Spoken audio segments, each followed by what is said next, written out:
Hey everyone, and welcome to episode 4 of the Omniverse Chronicles Ghostbusters International.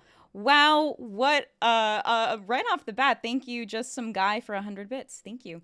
Wow, what a spicy episode we had last week. I'm very excited to see what happens this week.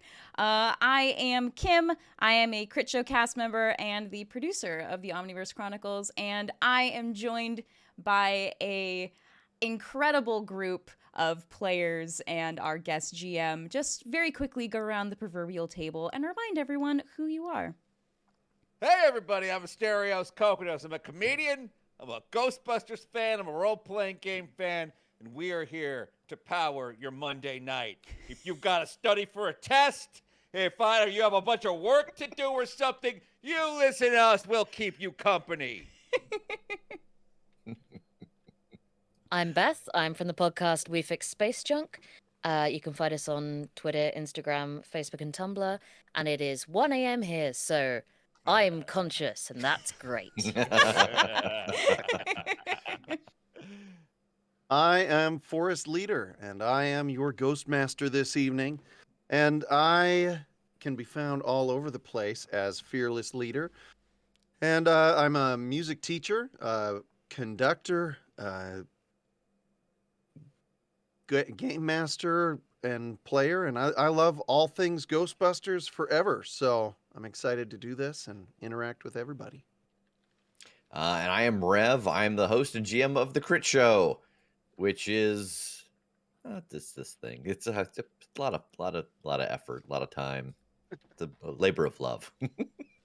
And you can find me at Rev Deshane. Sorry, I'm a little distracted because I am worried about my ghost girlfriend. Me Yeah! too. Me too. I'm very worried about my ghost girlfriend. I know. I don't want them to be used as fuel for some evil plan. Well, so that's no fun. it sounds like we should get right to it, and I'm just going to pass it on over to our ghost master. Yes, and his ghost cat, apparently, who just showed up. Oh. Hi, kitty. Go away, though. I love you. This is not a good time. Okay. That's always the thing with cats. I love you. Go away, please. They never really care about what's convenient for you. It's love on their schedule. So, just to let everybody know that after last session, which was so amazing, in my personal opinion, I was very generous with the brownie points, and so everybody who spent any brownie points last episode got those back, and everybody got an additional 5 brownie points. So they're feeling a little flush with the goodies right now. What the hell are brownie points? What are you even talking about? What the hell are those? Brownie points, of course, for our friends who've been listening, they're familiar, but for anybody who's just hopping in, are kind of like they're a way that the Ghostbusters can have a little bit of extra effort or a little bit of extra luck that happens as they're trying to do or accomplish something. And it gives them the opportunity to add an additional die to their roll, or it can be something that reduces the catastrophic effects of the bad things that happen to them. So they can kind of soak up some of the damage that they might otherwise have taken. And that is why it's real nice to have a bunch of them. It also works kind of like experience, because it lets you, when you get enough of them, to permanently raise your traits. And if you run out, then you kind of have to permanently reduce your traits, which is not the best. So, in any case, here we are, and let's jump in. We open up with Beth currently in the study of Madame Lou Graham, the owner of this spiritual hospitality center. So hospitable. And Very hospitable. so hospitable. They You- want everyone to feel No idea. so comfortable. And she's in this study, luxuriously appointed study, with bookcases around, not over full. Full, but not over full, and decorated tastefully, with small statues around in different places, some of the knickknacks of memory. And she sits across from Madame Graham across a large cherry wood desk. And behind her floats a crystalline ovoid shape, some kind of statue, or perhaps some kind of energy source, protection possibly. Beautiful and glimmering. And she was just told by Madame Graham that something is making the girls sick. And I'm afraid it's not just affecting ghosts. Not It just may be affecting the living ghosts. as well. Hmm. So, what's happened so far with the living?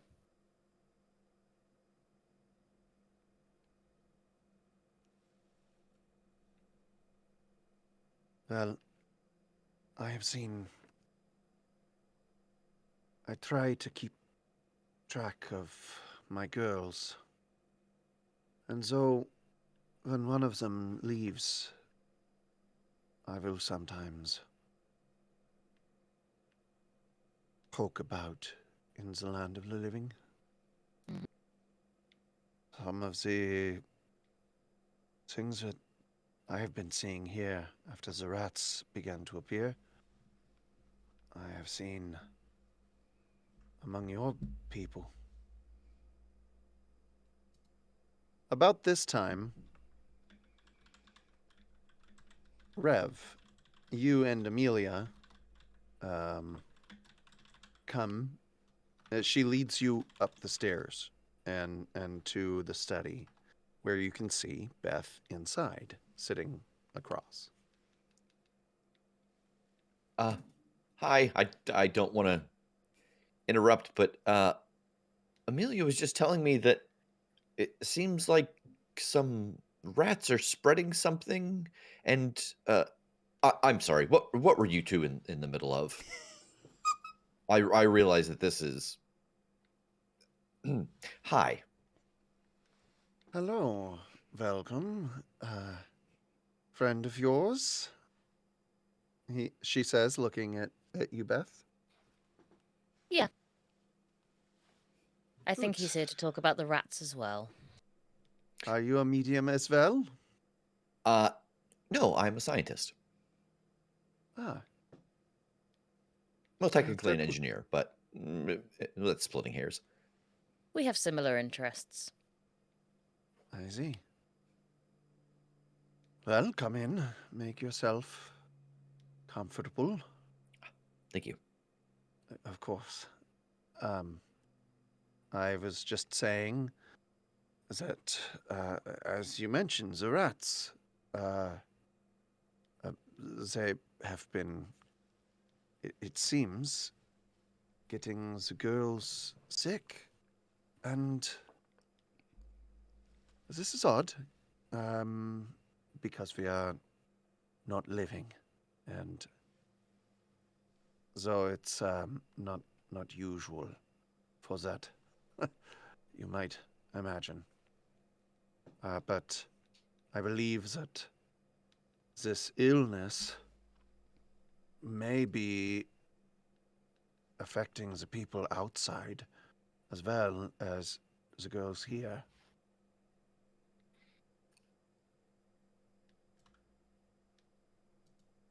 Amelia had said that are some of the girls going missing, or are they just getting sick, or a little of both? Well, you see, they started getting sick. And then, about this time, Kim, you are being led up the stairs by, um, by Beverly, and she says, "I haven't seen them anywhere else. They must be." Sure enough, there they are. They're both in there with Lou, and so we could probably just go in, or I can, and she like holds her hand up to knock on the. I mean, if The they're all in door- there, what are the chances that we're interrupting some sort of like group thing? Yeah, yeah. Of course. That means we can see them. Oh, sorry, I'm slipping into the wrong accent. We can see them right there. I mean, it's yeah. Okay. I think they're not doing it. They're just sitting. Okay. So Okay. As long. okay. Okay. Yeah. No. Yeah. Yeah. Let's go. Let's go. Yeah. Okay. Okay. She opens the double doors, and uh, and Madam Graham stops mid sentence. Hey. Friend of yours, I take it. Wow. Don't all hesitate like that. I was trying Oh. to think of a way to introduce your job and then was like not entirely sure how to describe it. Oh, I used to run a YouTube channel called Hollywood Paranormal, and then I moved to Seattle, and I'm kind of doing a similar thing here. Hi, it's nice to meet you. She's in Hello. marketing. Oh, I see. Yes, I've heard of that from some of the fellows from more recent times. Come in, make yourself comfortable. I was just going over again the. Okay. She rubs her. Only 3 of us, Her so eyebrows. there aren't going to be any more people coming in. No one else is. Are you sure we could go and find them? Well, Well, there there is is a- well, there is- Asterios. Yeah, there is. Yeah, but he's not here. That's. Yeah. I mean, well, we could probably just like go like run up and like get him. I mean, I don't. We probably can't make cell phone calls from like extra, like pocket dimensions. Can we? I'm not sure what a cell phone is, but I want to pull out my phone. Am I getting any service down here?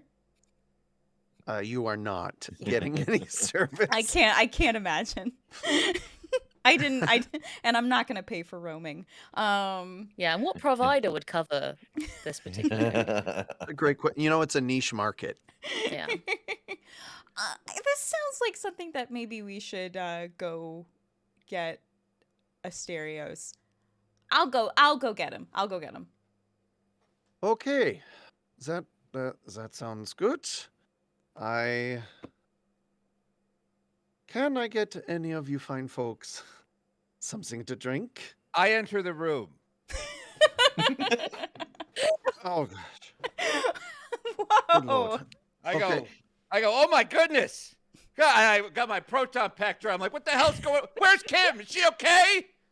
Hey, I'm right. Hold on, I just gotta. So you decided to leave the stuff outside, and come in through the mist into the ghost brothel, and you just went like searching for everybody, and your proton back is out, but not blasting anything.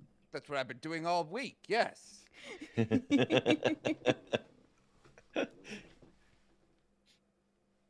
All right. I gotta find Kim. And then I run out. And only Kim. Wait, did you not just pass her in the hall? No, where Bye. is she? She. Hey, you must have just been so. Kim! Hi! Oh my goodness! We're all together. What the hell's going on? What the hell's happening here? Why are you guys making friends with that ghost? and I aim my goddamn proton Oh, pack. whoa, I'd whoa, slap whoa, it whoa. out his hand. It goes flying! Stop. Hey, be careful with those. They're very dangerous. Well, not as dangerous as we'd like them to be sometimes, but still, be careful. So Asterios, the scene you walk in on is very interesting. You see, seated in various comfortable chairs or settees or chaise are around this beautiful study are your fellow Ghostbusters, each of whom has a lovely lady ghost, somewhat draped on them, and it uh, you notice that uh, Rev is sitting next to this slender, uh, kind of strawberry blonde haired, green eyed um, ghost, fair skin, who it has her hand um, just resting on his as she sits next to him. Um, and Kim is with this very sweet faced brunette with kind of a bob haircut and brown eyes, and who is sort of now that Kim is sat back down, she kind of has laid across her lap, um, and is just enjoying her closeness.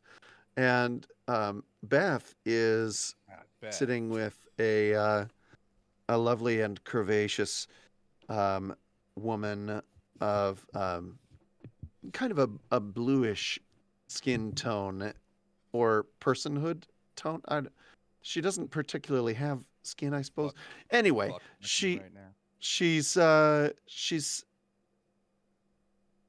sitting in just another chair next to her, and is casually like just caressing Beth's arm up and down.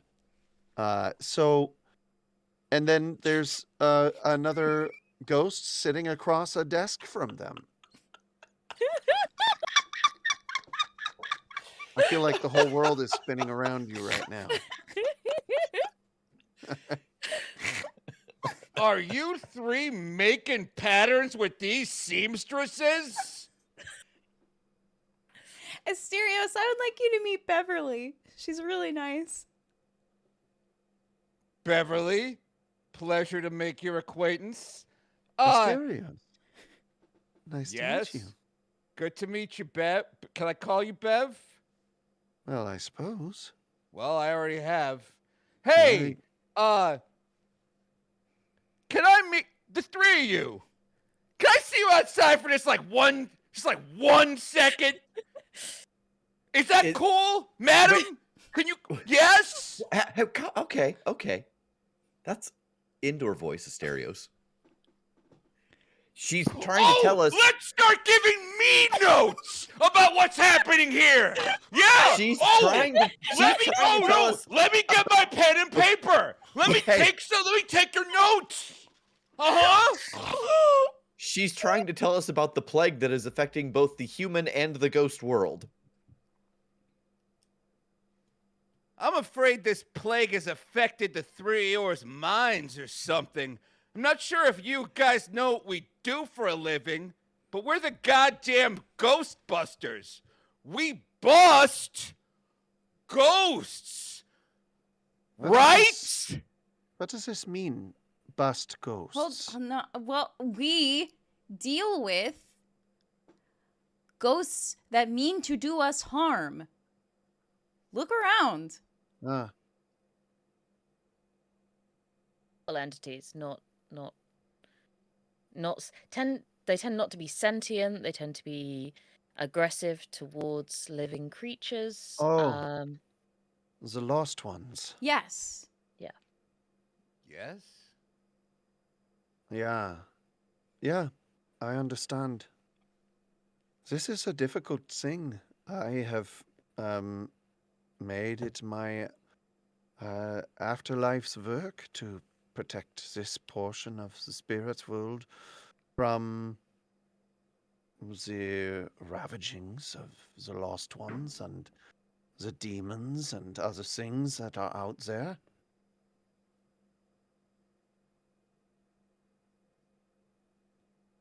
Okay. I This mean, is Is she noble. also stroking This a is no- cat? She yeah. is now. Yeah, Yeah. a ghost cat comes in. This ghost cat. This is Marbles. She's my favorite. Mein Liebchen. Marbles. Okay. Well, I mean, this actually kind of explains some stuff, you know? Because obviously there's always been the exception of the jogger ghost.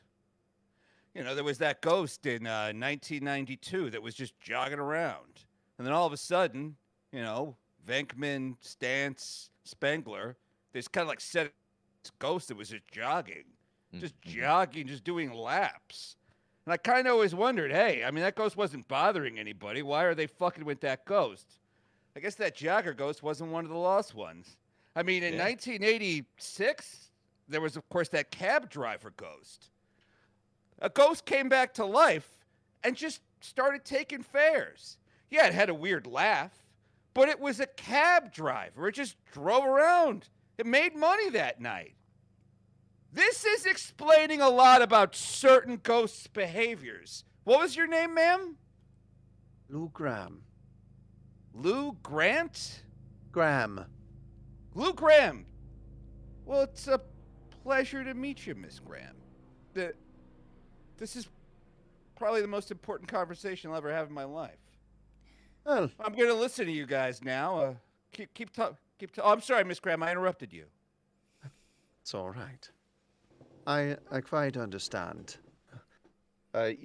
You may have heard of me. I am, as far as I know, the reason that Seattle has schools.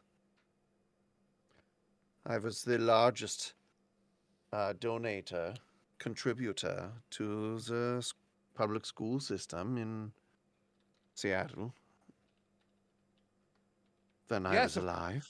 Yes, of course. Yes, of course. You know, born Dorothea Georgine Emily Obine, the German-born woman who became famous as the Madam of the Pioneer Square District of Seattle, Washington, the Queen of the Lava Beds. That's me, guilty as charged. But I prefer to go by Lou. Charm, Or, Lou. or Miss Graham, whichever you prefer. In any case, are we quite present now, and we could finish our conversation about? Yes. Yes, this is the collected crew. Yes. Yes. Sehr gut. Amelia, would you please make sure that we are not disturbed? Of course, Miss Graham. And Amelia, gets up and walks over to the French double doors there, opens them out, and exits the room. So, as I was saying, there have been some rats.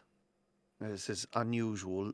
There are animal ghosts, of course, but I do not usually see these kinds of things, and they have been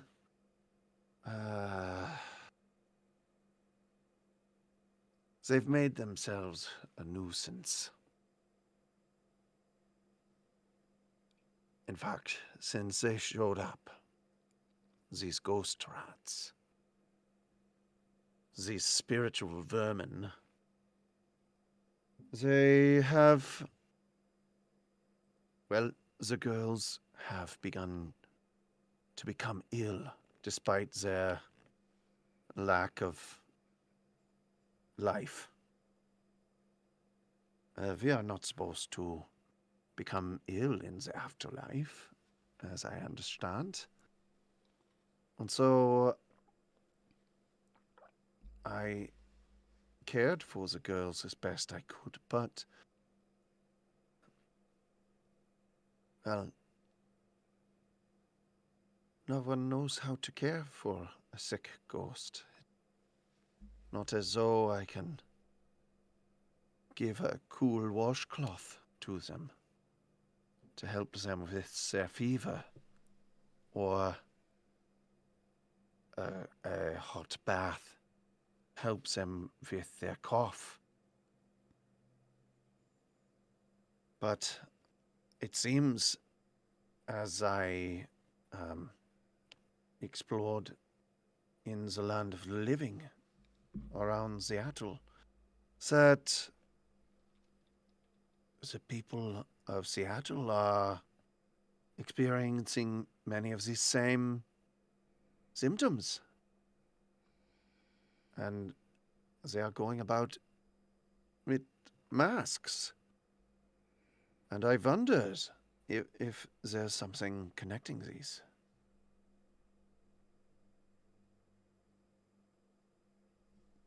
Did they start around the same time? I think, well, it's hard to say. I cannot. When did you start noticing these rats and the girls getting sick? When is such a hard question in the spirit realm? Yeah, that makes complete sense to me. I have no idea what time it is here. It's like Las Vegas. Yeah, that makes sense. That is a strange city.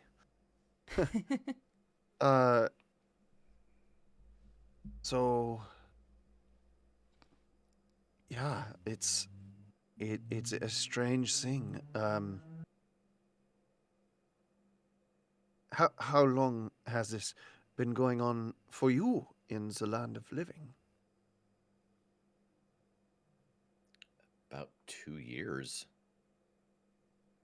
Oh, that is a long time. Yeah. Hmm. But we have been noticing a lot of appearances of very aggressive ghosts that are being drawn towards places that did not ordinarily contain ghosts.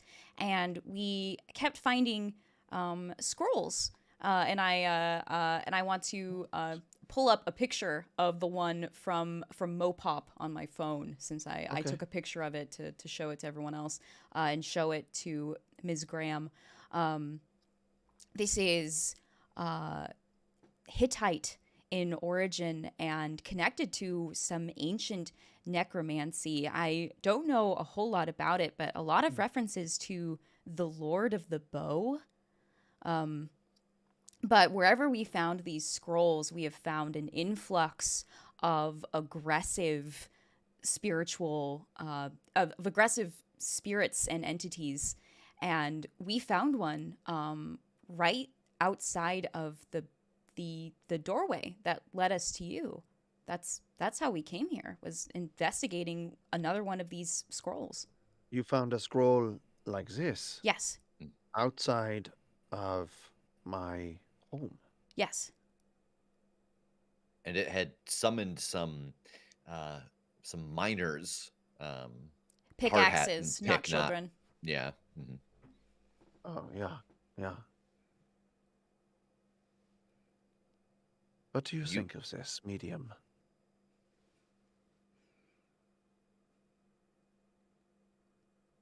You are Have you barred muted. anyone recently? Sorry. Is there anyone who would specifically want to do you harm? That is a hard question. There are beings whom I have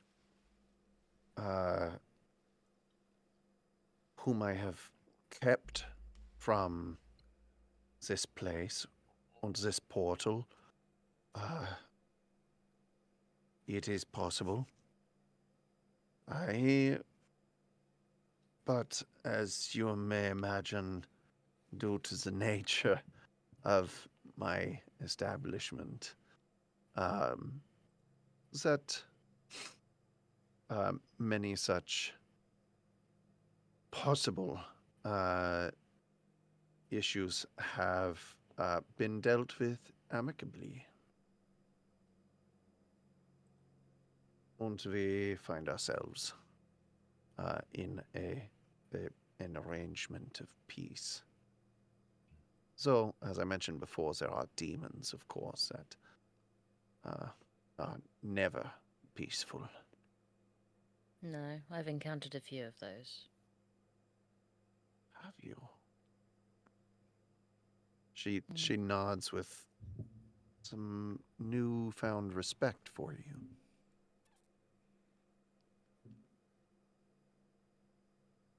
So, you have found 2 of these scrolls, and you are trying to find this Lord of the Bow? I think so. I don't know if that's an actual person. I don't know if that's an entity that these scrolls are trying to summon.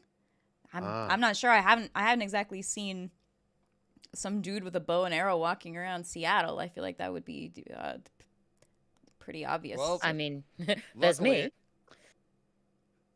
Yeah, but we mean an uncool dude. Yeah, exactly. Like, well, I mean, luckily I have, and I pull out my phone and I pull up the picture that I emailed to Winston of the Lord of the Bow. Whoa! Oh, huh? Wow. When did you find this? Yeah. You know, you can accomplish a lot when you're not making time with specters. Listen, I accomplished a ton recently. Beverly chuckles and says, she accomplished a lot. Yeah, she was.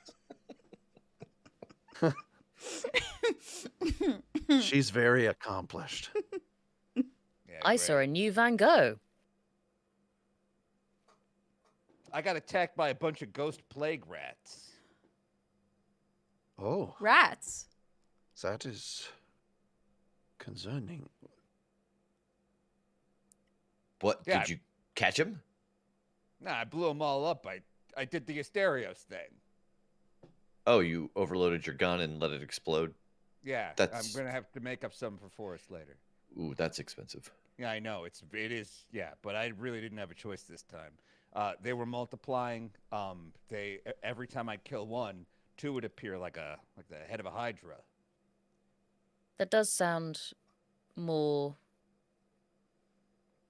logical than last time. Remind me what happened then? Or what Forrest had to write down on the forms anyway. Oh, I'm sorry. I thought you were asking what happened the last time we ran into a bunch of ghost rats, and I was like, well, it's never happened to me before. Oh, well, I mean, obviously, there was the time that I went to that 7-Eleven in the middle of the night because I was hungry. Mhm. And then, so I'm looking at the Drake's cakes.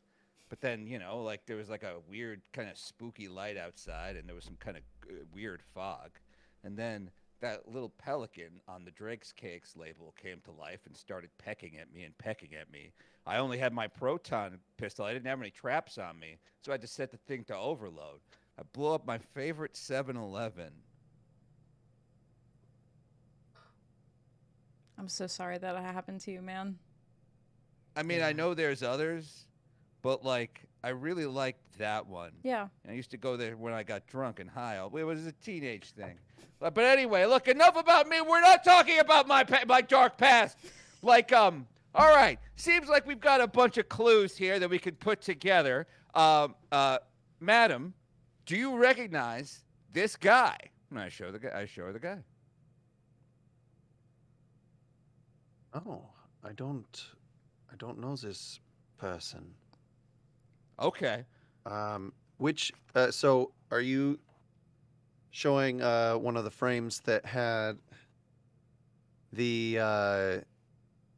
his like glowing red eyes, or when he was more normal looking? Oh, you know what? I guess I'll show her a bunch. I guess I'll do the thing where I just scroll. Swipe. Yeah. So like, It's like some out of a Nickelodeon. Sorry, but yeah, take a look. Yeah. This is. This person. They are not themselves. Possession? Yeah. This person is possessed by someone or something. Well, they're the Avatar. All right. Thank you. Honestly, that's not something that I would have put together myself. So thank you for letting me know. We'll have to treat this guy with kid gloves. I'm glad I was able to help. I see as you did this thing and the picture was different. Yeah, and there I could see the change where yeah, is this is a person with some other spirit or entity inside. All right, well, guys, I think we're dealing with a rat king. I think we're dealing with somebody who is obviously, using the very real rat problem we have up on in the mortal plane uh, to spread some sort of ghostly virus amongst the living and the dead. Maybe this guy got bit real bad by a bunch of those rats. This could have happened to me. Jesus Christ. Rev, any Like thoughts? the Lord of, but if he's the Avatar for somebody, wouldn't it be like the Lord of the Bow, since he's got and the arrows and That does make sense. Yeah, he's like shooting these scrolls into locations and then drawing forth a bunch of aggressive ghosts. So and you had said, I want to circle back. You had said that so the girls would start to get sick. Yeah. What happens to them then? They begin to lose themselves. They become like the lost ones. I wonder if the ghosts that are getting sick are the ones that are being summoned with the arrows. Yes. That like once they're sick and they've lost themselves, then that scroll has the ability to pull them through once they're no longer self-aware isn't quite right, but yeah. Yeah, I think that's an extremely good theory. So the rats are making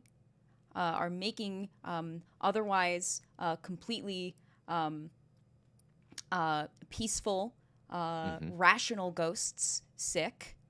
And then the Lord of the Bow, or whomever is possessing this person, is then shooting scrolls into locations all over Seattle, maybe larger than Seattle. We need to look into that.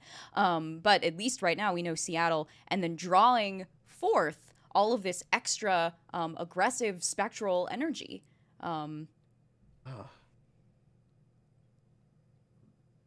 Is there anything that, I mean, we've only found 2 of these so far, but I wonder if there's anything that links these 2 locations, because just looking at this broad scale, it seems like there are kind of 3 things that we need to do. We got to find the rat nest, wherever these rats are coming from. We got to figure out who the Lord of the Bow is.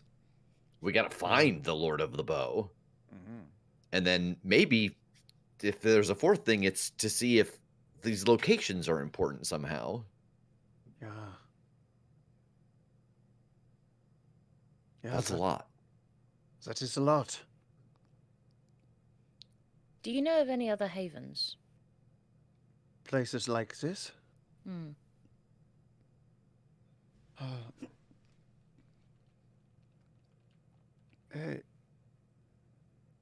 There are places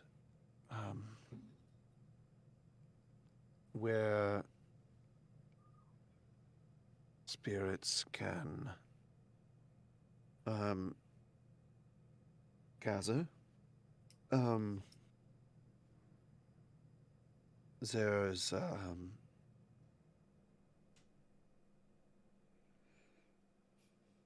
there's one in the courts of Fairy. And there is, I know there's one where the where the Vikings and such spend their time. I believe that there are some others about. But they aren't so common that you'd have multiple in one city, for example. It doesn't seem likely, however, it is possible. But I don't know of any others here myself. I feel like if they were all in Seattle, you'd know. Okay. Yeah, that seems. I don't think. Certainly, they're not all in Seattle. No. Go walking about and see Thor there. With his hammer. Or Loki. Have you heard of cosplayers? Was? No, I am. What is this? Don't worry about it. Oh, All right. Well, Oh, okay. we got a bunch of leads to go on. yeah. Madam, you're the most helpful ghost I've ever met. Well, Thanks. I've heard that many times before. Okay. I'm now remembering why I was upset before. I'm going to leave. I'm going to go upstairs. I guess if everyone else wants to hang out down here and hate Ashbury, you could all have a groovy time, dudes. But I'm going to go upstairs and see if I can figure some shit out. Maybe the three of you should do the same. What are you gonna do? I'm going to go catch the Lord of the Bow. And I turn around and leave. But you don't know who he is. He seems cranky. I don't think he actually took that nap in the car. I don't Maybe- think so either. No. I mean, he did Oh, talk he's- about rats. Well, and Seems he's like gonna have a everybody- lot of paperwork to fill out. That always puts him in a Yeah. bad mood. It's He is true. bleeding quite a lot. But So it does sound like we do have some leads to go on, and Yeah. I don't want anything to happen to anyone here in this place. So I think time is of the essence. Yeah, how do we want to do this? Do we want to try to all tackle the same problem at the same time, or? Gosh, I'm not sure. Asterios is the only one of us that's actually seen those rats. I'm very intrigued to try to see if we can trace those back to a larger nest. Of course, I'm also fascinated by trying to decipher the identity of this Lord of the Bow. Yeah, and it seems like feel you're the like only as one of us that they- could do that. Probably yes. Although, as someone who routinely uses a bow, I might be possibly better placed to figure out things like, for example, if we got back up where he was. Oh yes, And- absolutely. Yeah. Yeah. I don't know anything about archery, so that kind of expertise would be excellent. But yeah, Rev, you do raise a good point that I should probably focus on the more ancient mythology rather than rat catching. Right. I'm happy to catch rats. I've done it before. I'll do it again. So do you want to catch rats, or do you want to go check out the bow stuff? Should we start with the bow and then I'll go after the rats after? Okay. Sure. I feel like I will start on the rats while you go do that, because I assume the longer they're down here, the more it's going to spread. Yeah. Yeah. Yeah. Yeah. I will join in after I've Okay. Okay. assisted Kim. Okay. I want to look at Beverly and tuck some of her hair behind her ear. You stay safe, okay? I will. Okay. And You too. Don't go and get yourself killed or anything. You might have to spend far too much time here.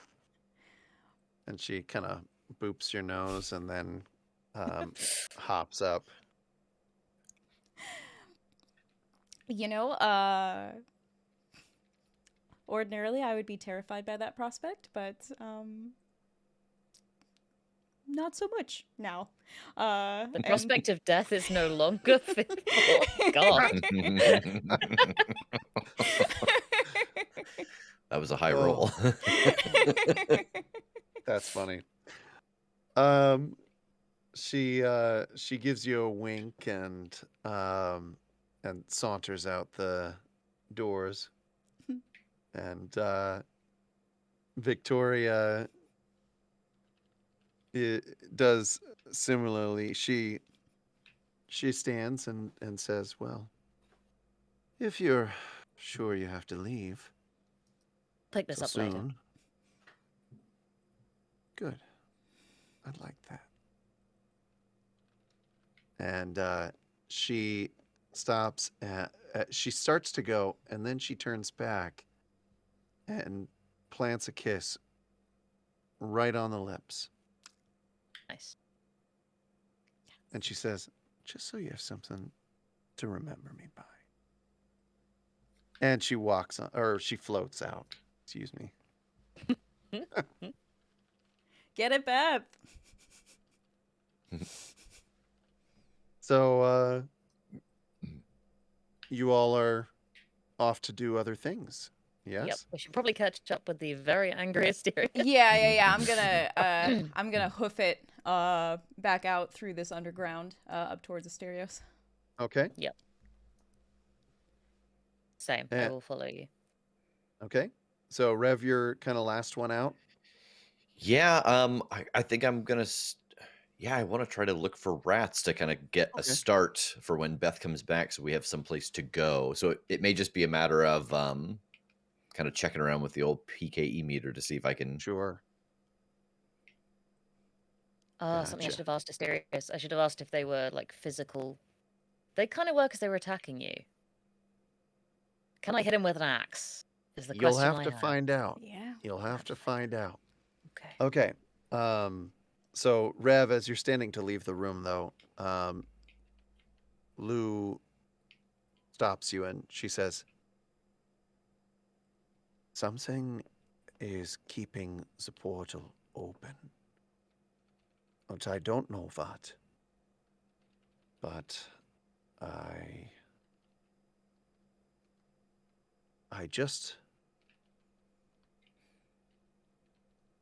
would be concerned if ever if the wrong people came wandering through." Mm-hmm. Yeah, the scroll that we found before, it seemed to lend magic. I'm wondering if there's something. I don't know if someone maybe got in already and has placed something to keep this open. I'm gonna try to search around and see if I can find anything that. It's weird because there is so much. So this thing that I have, it checks for the spiritual energy that this whole place puts off. What I'm hoping is that actually I can make some adjustments to it and try to detect things that aren't putting this energy off or are putting the wrong energy off. Yeah. Does that make sense? I see. Is there something I can do to help you? With this, I don't know. Have you noticed anybody besides us that has come in that was living in the last in a while? No, it's been some time since Okay. we've seen any from the living. We do need to try to track down the rats. So the one thing you could do to help me, and I apologize if this is uncomfortable, but if there's someone that's sick, I think it'd be really helpful if I could meet them. Yeah. Okay. Yeah, I can bring you to them. But you must be careful because, as I said, I do not think this is just a thing of the dead. Yeah.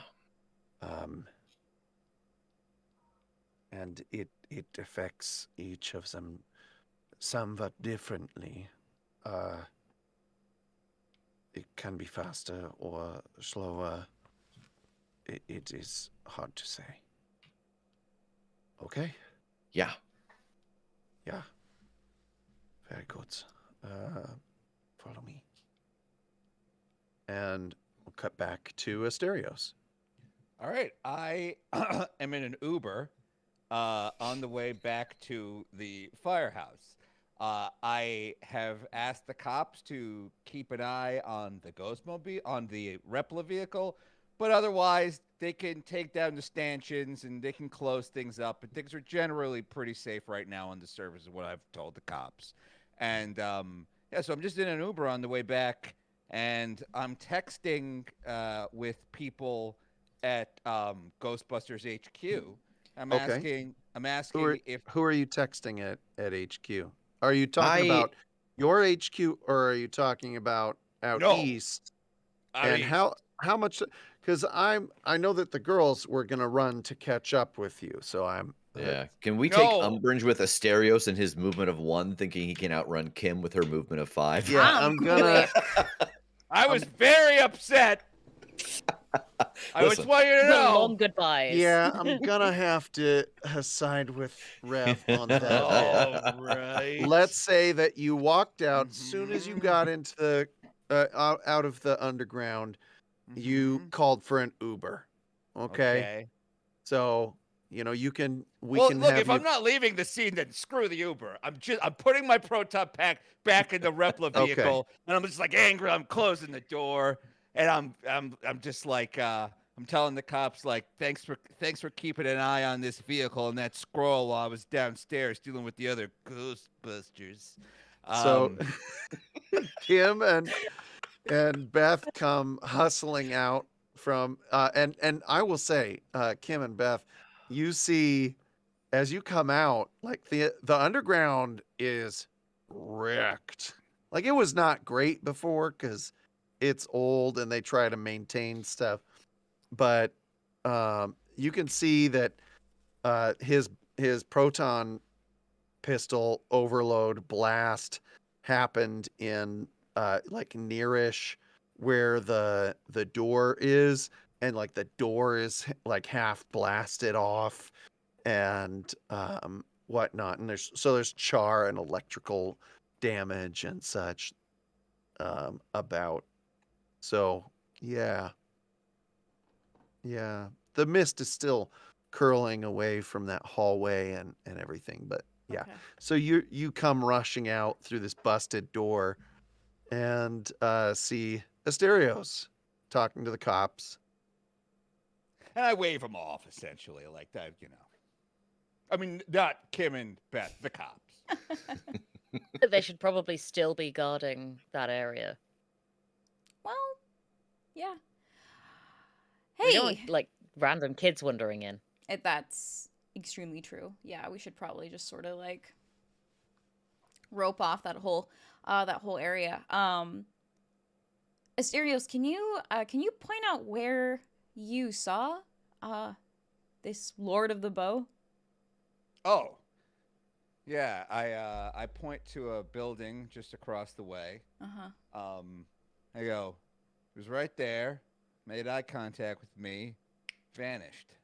Vanished. Like like puff of smoke like smoke bomb vanish or like teleport vanish. I pull out my phone and I go, and I play the video of this guy disappearing. And I go, it vanished like a Ghostbusters morals. And I hit play. And I show it to her. There one moment, gone the next. I'm sorry, Asterios. We just talked, like, when we were driving to this mission about how we're only here to deal with aggressive spirits. Yeah, Yeah. we did. Yeah, We talked about a lot of things. And then I got attacked by 3 ghost madams and a bunch of rat ghosts.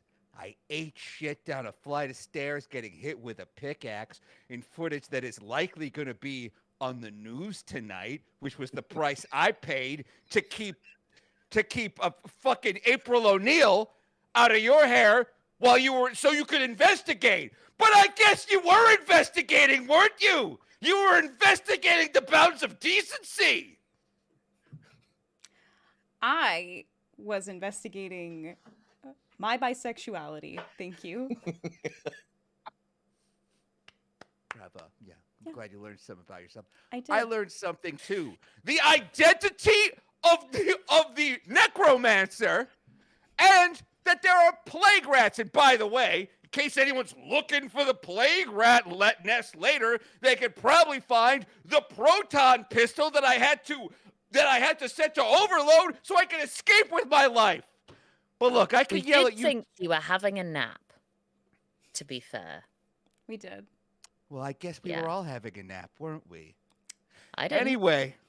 I was looking at art. I was not doing much sleeping. I do feel exhausted now, though. Like, could 100% go for a nap. Also, we're all a little bit drunk, so you're going to have to drive. That is true. Drink what the ghosts gave you. That is true. I mean, did you Beth, test I it smelled first? it. Yes. Beth smelled it and it did. checked out. Okay. Yeah. Was the glass real? The glass wasn't real. And neither was the ice. The wine was. You drank real wine out of a ghost glass, and you're acting like this is a normal Tuesday. Look, It was again, more of a construct. And I had bourbon. Yeah. I could yell at you guys all day, but we don't have time for this. I emailed a photo of the perp to Winston at Ghostbusters HQ out east. Hopefully, the boys at the lab can run some kind of facial recognition. God forbid, if I have to, I can give this photo to some contacts in the media or with the police. But I'd rather keep our clues to ourselves right now. I don't want the fucking eye haunters stealing the glory for this case. So I think that's what I'm going to do. I'm just going to see if I can find this guy's identity. Because if I can find the identity of the guy, the necromancer, the fucking is puppeting around, maybe I could find the puppet master. How about you two? What are you guys thinking? Considering that I am pretty experienced with a bow, I thought I might go and look at the place where he was shooting from. That's a great idea. Yeah. I'd also love to check out that sniper's nest and see if our Lord of the Bow left behind any similar scrolls or any hints as to where he might be operating from. Yeah. And I'd like to follow my nose as well, see what's going on with what I can find out about him. All right. Well, basically, I point the location out to my teammates, and I'm just going to kind of follow them because they're sort of the experts in this. All right. Cool. So We're very tired climbing the stairs. I have a moves of 5, baby. I'm just motoring up those just stairs. going. Yeah. So you head over to the building and you find out that it's like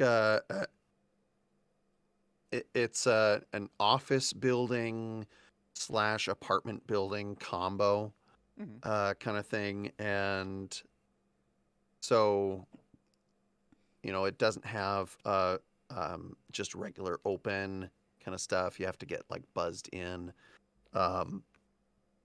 And so, how are you getting in? showing our ID. Right. Yeah, I think showing our ID and just being like, we need to investigate the roof of your building. Was it the roof? Yeah. Mm-hmm. Yep, it was the roof. So, the folks that are somebody buzzes you in on there. So we just mash them and say pizza. Wait very conspicuously outside the building for someone else to walk in and then just all just slip on in. I'll trundle in Yeah. carrying your gear. Yeah, all our gear. Okay, so you head into the building, and let's see. Everybody's pretty flush on brownie points, so we'll say that the elevator's working. Hey. And so you can take the elevator up to the top floor, and somebody make me a brains check to find the roof access. It's not particularly hard, but worth a roll. My brains isn't bad. I will Okay. I will do this. I'll spend 2 brownie points on this though, just to make sure we can actually get to this location. 1, 2, 3, 4, 5.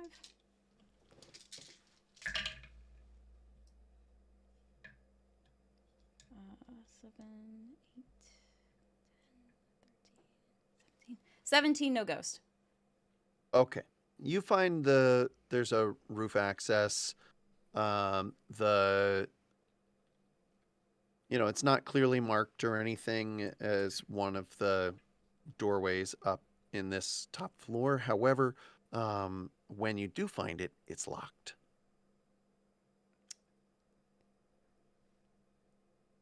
Don't suppose any of you have a criminal past and a history of lockpicking, do you? No Can I just hit it with judgments. an axe? Oh, well, that works too. You can. Yay. Cool. I guess muscles +1? Yeah. Where's the axe? I've lost all my stats. There they are. Okay.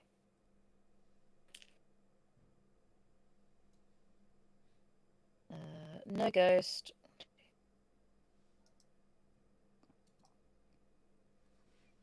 Oh, maths.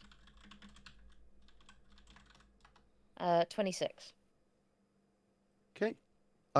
Tell me how you're hitting this door. Are you going like the Shining style, or are you Yeah, like I'm Jack knocking the Nicholsoning it. Jack Nicholsoning it? Okay. Yeah. I've always Uh, wanted to do that, so this is a perfect excuse. Absolutely. So, you chop through this door. It doesn't take terribly long as you're doing it.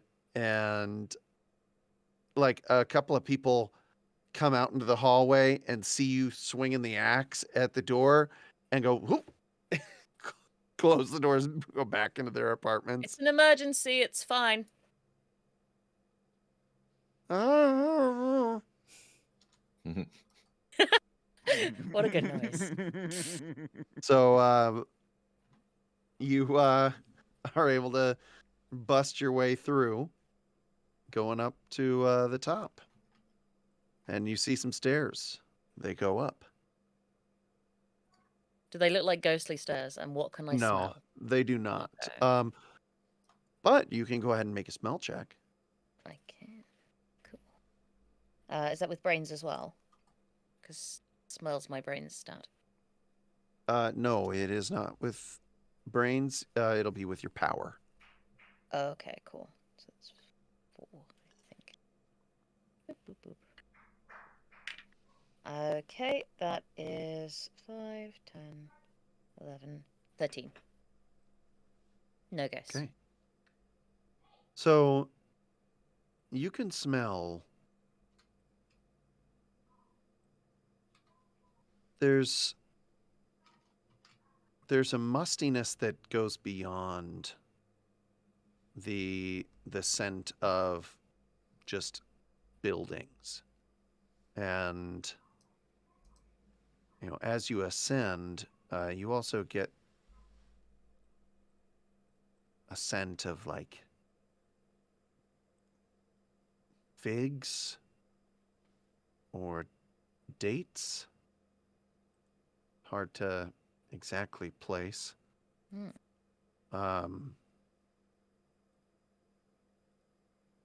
Something has been here, something powerful.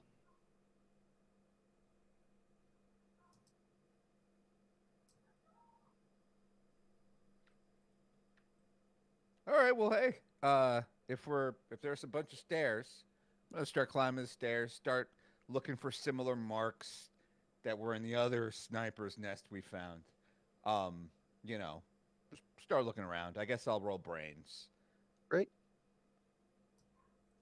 And Kim, what are you doing? A similar thing to Asterios, but looking for, but specifically geared towards trying to find any sign of more necromantic activity or similar. Either similar scrolls or even just evidence of rituals being done, like some burnt incense or some components used for spells, things like that. All right. Go ahead and both of you can make me your brains check Sure. for looking around. I assume this is an occult roll for me. Nice. It is not going to be an occult roll right now. Okay. You're looking for those things. Mhm. Once you find something like that, if you do, Cool. then being able to identify what they are and those kinds of things is going to be. But finding, that's going to be its own.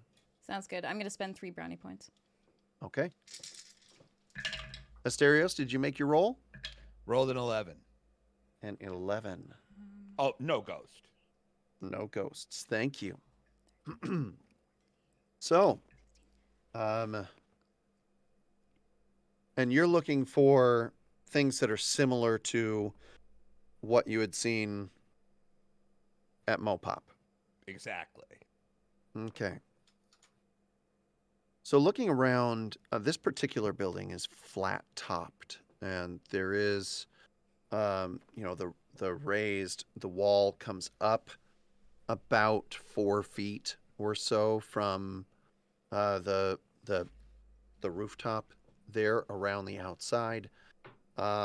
It's got a number of different kind of rooftop units that poke through the structure, through the stonework and everything. But you're not seeing any place where any holes have been dug or cut out of the building itself.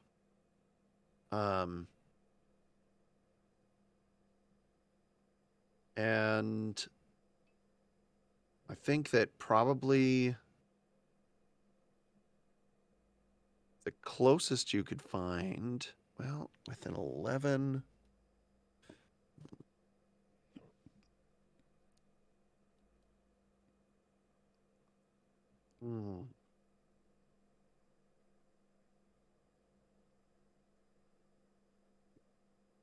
Yeah, I'll say that you are able to find a place near the edge of the roof, Mm-hmm. near the walls, in a couple different places where there's like a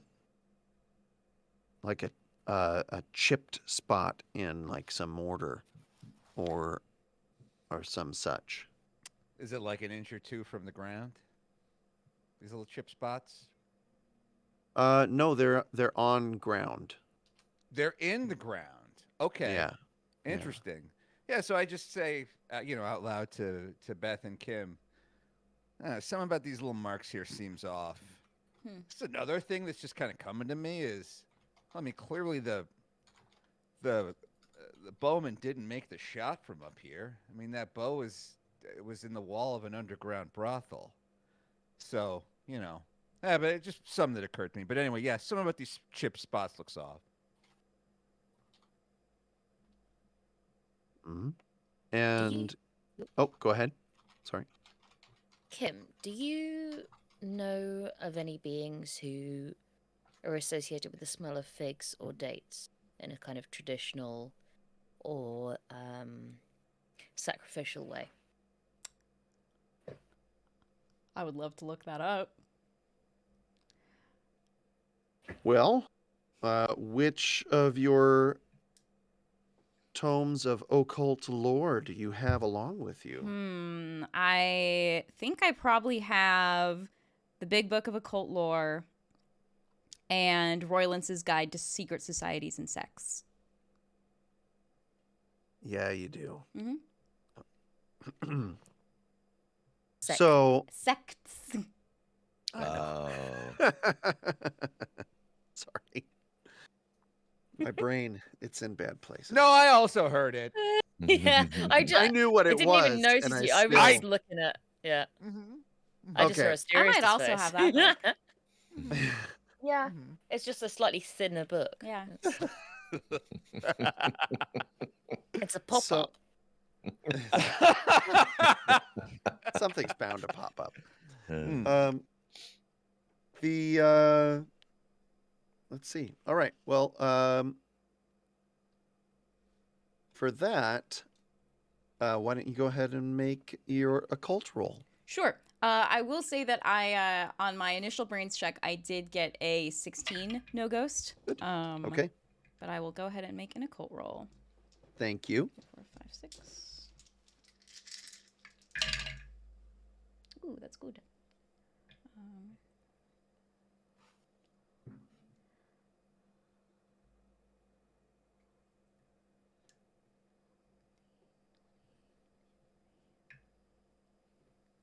27 no ghosts.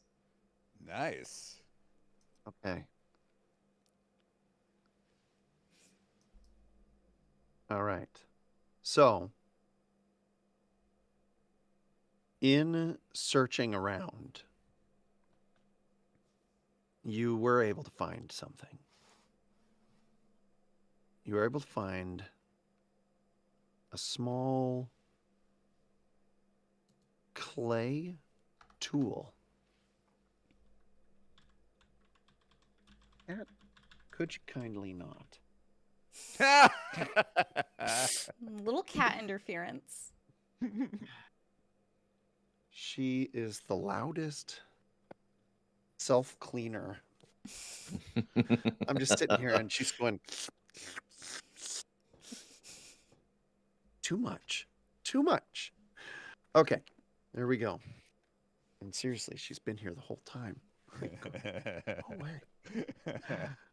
So you find this small clay tool. It's kind of like similar in shape to like a pencil or a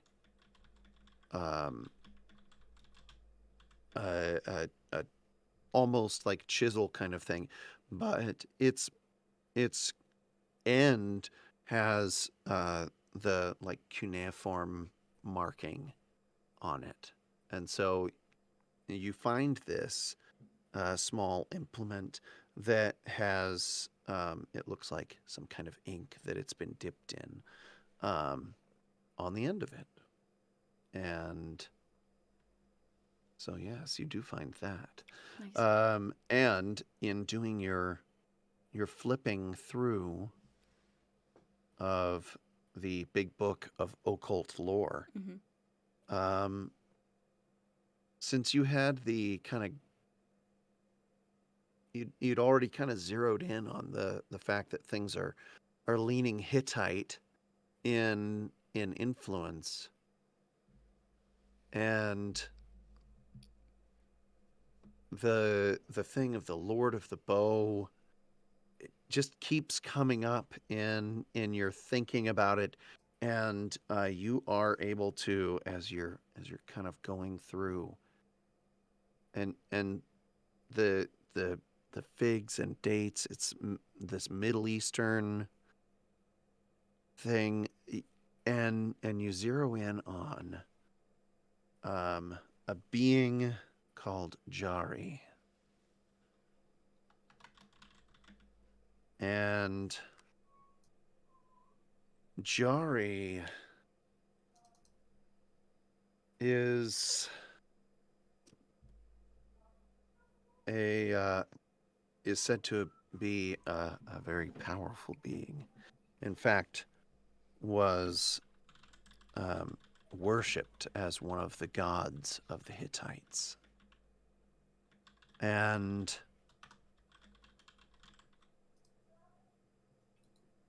Jari is a god of plague and pestilence, the Lord of the Bow.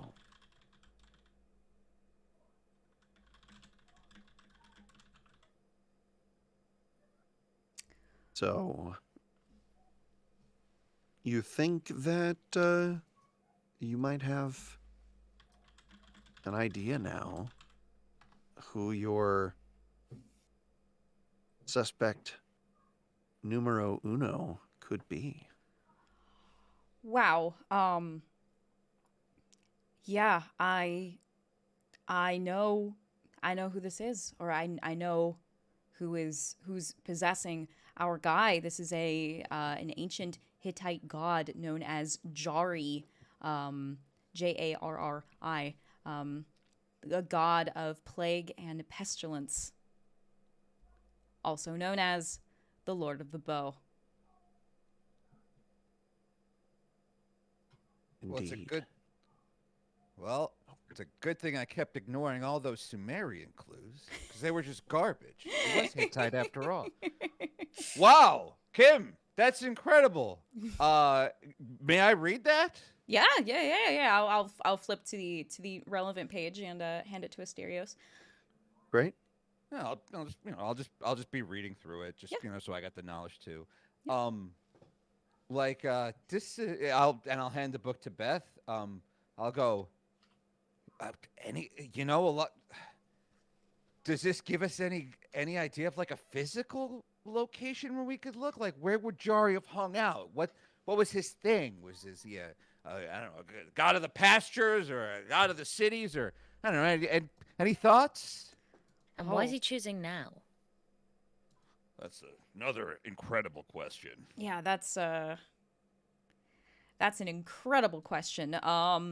Not exactly sure as to known locations for Jari, but I did also find this tool here, and looking at the ink that's on this tool, does it match up to the ink that I have seen on the scrolls thus far? It does. I'm pretty sure our Lord of the Bow left his pencil behind. Can I smell the tool and see whether it was handled by like a ghost or a human hand? Absolutely. Okay. And go ahead and make your check on that. Oh. That's a 10 with a ghost. Oh no. Ooh. It was bound to happen. Okay. You take this little tool and giving it that little snifferoo, you're hit with such a powerful stench of like disease that it shocks you, and you drop the tool and it breaks.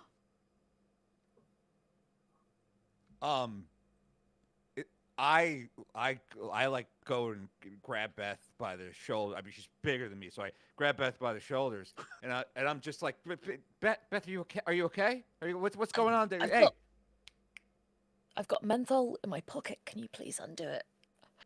Yeah. I find some. I go reach into her pockets and start looking for menthol. I've got like a little oil container. Yeah. For if I get like completely overwhelmed. All right. I unscrew the thing and I put it under her nose like sniffing salt.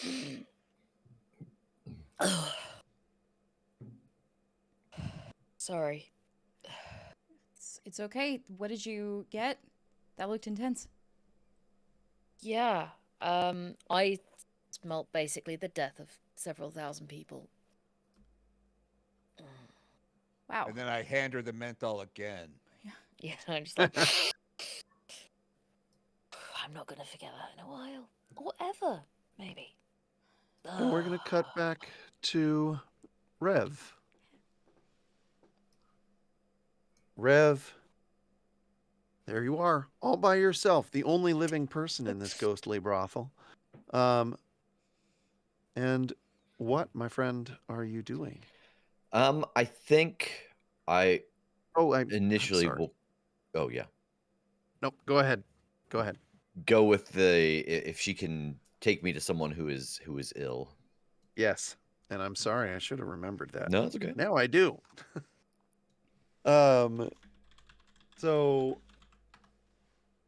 she leads you in to the further back into the brothel and to what seems to be a more private area. And standing outside of this door, you see a short man.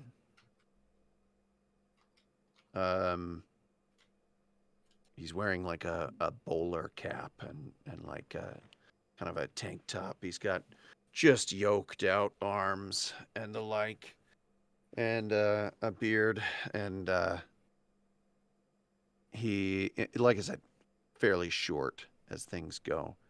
And Lou gives him a nod. He steps to the side, arms crossed, flexing all of his muscles there. And yeah, and he's got the kind of, like striped shirt as well. And so she says, Garbanzo, it's okay. You can step aside, and she will, she'll be all right. Okay. And so brings you in. And inside, you see a ghost lying on a bed, kind of limply, arm arms are folded and fingers laced together, as she rests there. And she coughs.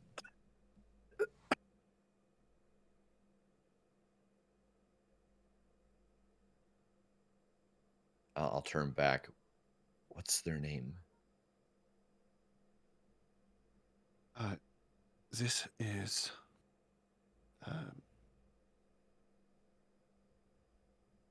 is Thalassa.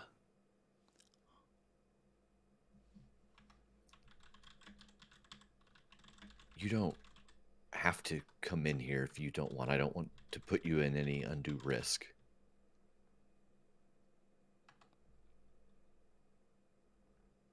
Very well. I will wait outside. and I will turn and look at Thalassa on the bed. Thalassa, can you hear me?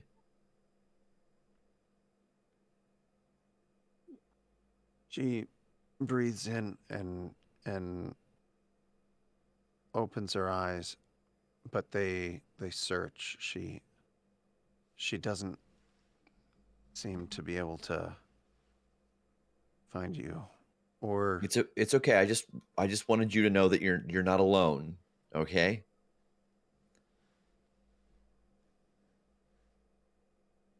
she has a small smile. My name's Rev. I came down here with some of my friends, and I understand that you're sick, and I'm trying really hard to figure out why. So I would like to come over and take a couple readings off of you, if that's okay, because I think if we can track down the source, it's hard, to help someone heal if you can't study the illness itself. So if we can find what's causing it, I'm hoping that either we can eliminate it and maybe that will make you feel better, or we can find something through studying it to help deal with it.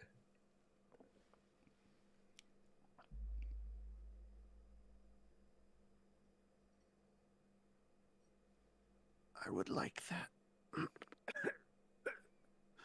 All right. So here's what I want to try to do. Yeah. I want to try to do some weird science on my atmospheric ionic atomizer Okay. and see if I can get it to, like, when she coughs, breathe that in and see if it can track whatever it is the plague rats are putting off. Okay. If I can basically get it to detect ghost germs. Sure. Roll up that weird science. Yeah, I'm gonna spend some points. Okay. Because this is important. How many dice have I got on me? Okay, I'm gonna spend 2 because that's all the dice I have in front of me. Okay. But it does give me a nice handful of 10 dice to roll.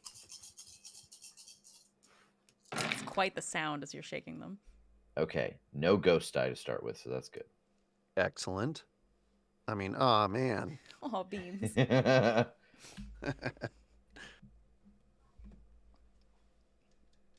Okay, this could have been better. 41. I mean, I'm not sure how much it could be better, but all right. So, yeah, as you take the reading with this ionic analyzer, you do get some fluctuations when she coughs. Mm. You do this a few times, getting sort of a pattern of what this looks like, and because you rolled so well on this, you're able to come up with a way to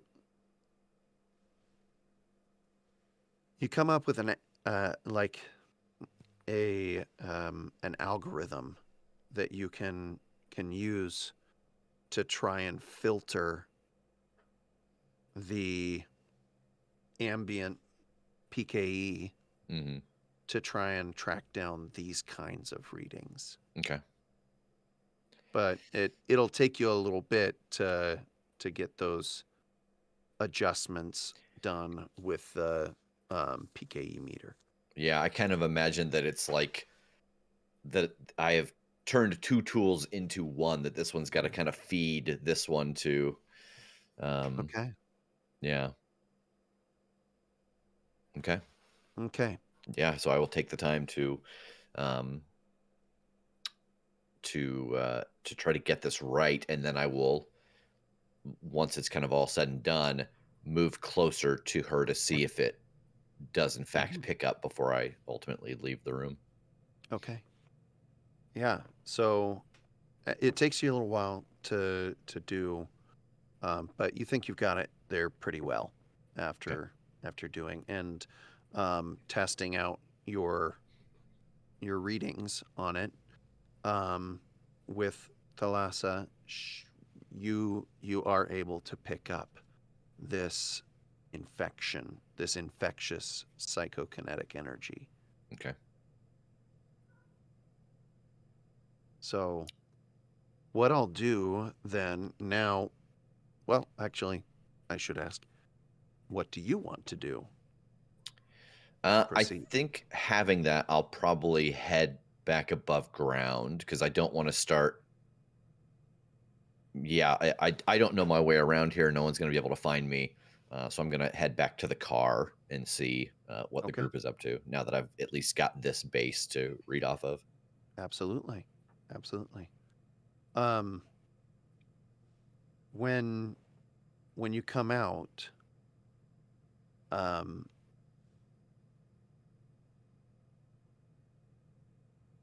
Adam Graham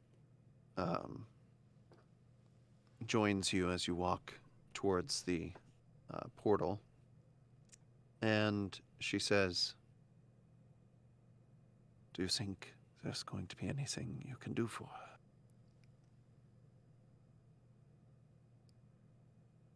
I've never seen anything like this before. My hope is that if we can figure out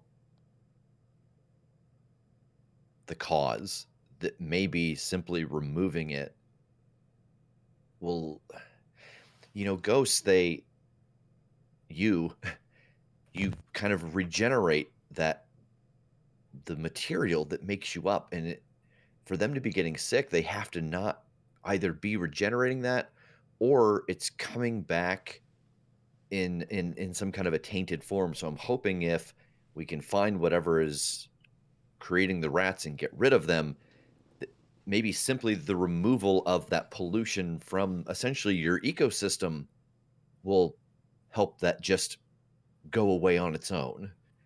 I don't know. That's the best theory I've got. It's my hope. But when we find the rats, we will take some additional readings and see if I don't know. I don't know if we can catch one and maybe try some things on it to see. I wouldn't even know where to start though. Like what to give it to see if we could cure a ghost rat of a extra dimensional disease. Yeah. Yeah. Well, maybe I will leave you to your work. I think that I may need to see if I can reach out to some of the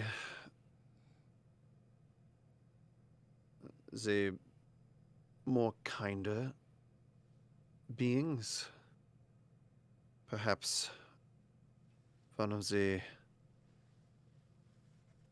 gods of healing or medicine will be able to help. If you okay, I don't know. Obviously, I don't know the ramifications of talking with gods. But if you happen to know, like time here is weird. If you happen to know a god that deals with time, if you could put Thalassa in like a stasis, like on a pause, my assumption is that she would at least not get worse. There might be a being or two that could do something like that. I will see what I can do. All right. Thank you, Ghostbuster. Of course. All right. Be well and keep living. Yes. Yeah. Well, try. I'm sure we'll see you in just a little bit. Yeah. Okay. And I don't think I can help myself. Like as she turns to go, and as I turn to go, like I take a little breather off of her as she's like moving away from me, and Okay. as I'm starting to walk away, I like want to turn it on to see if it's detecting on her. Okay. Um, yeah, I think that that. Well, no, I'm going to have you make a roll. Go ahead and Okay. make a roll. Weird It'll be science weird to science. run this. Okay. Yep, that'll be fine.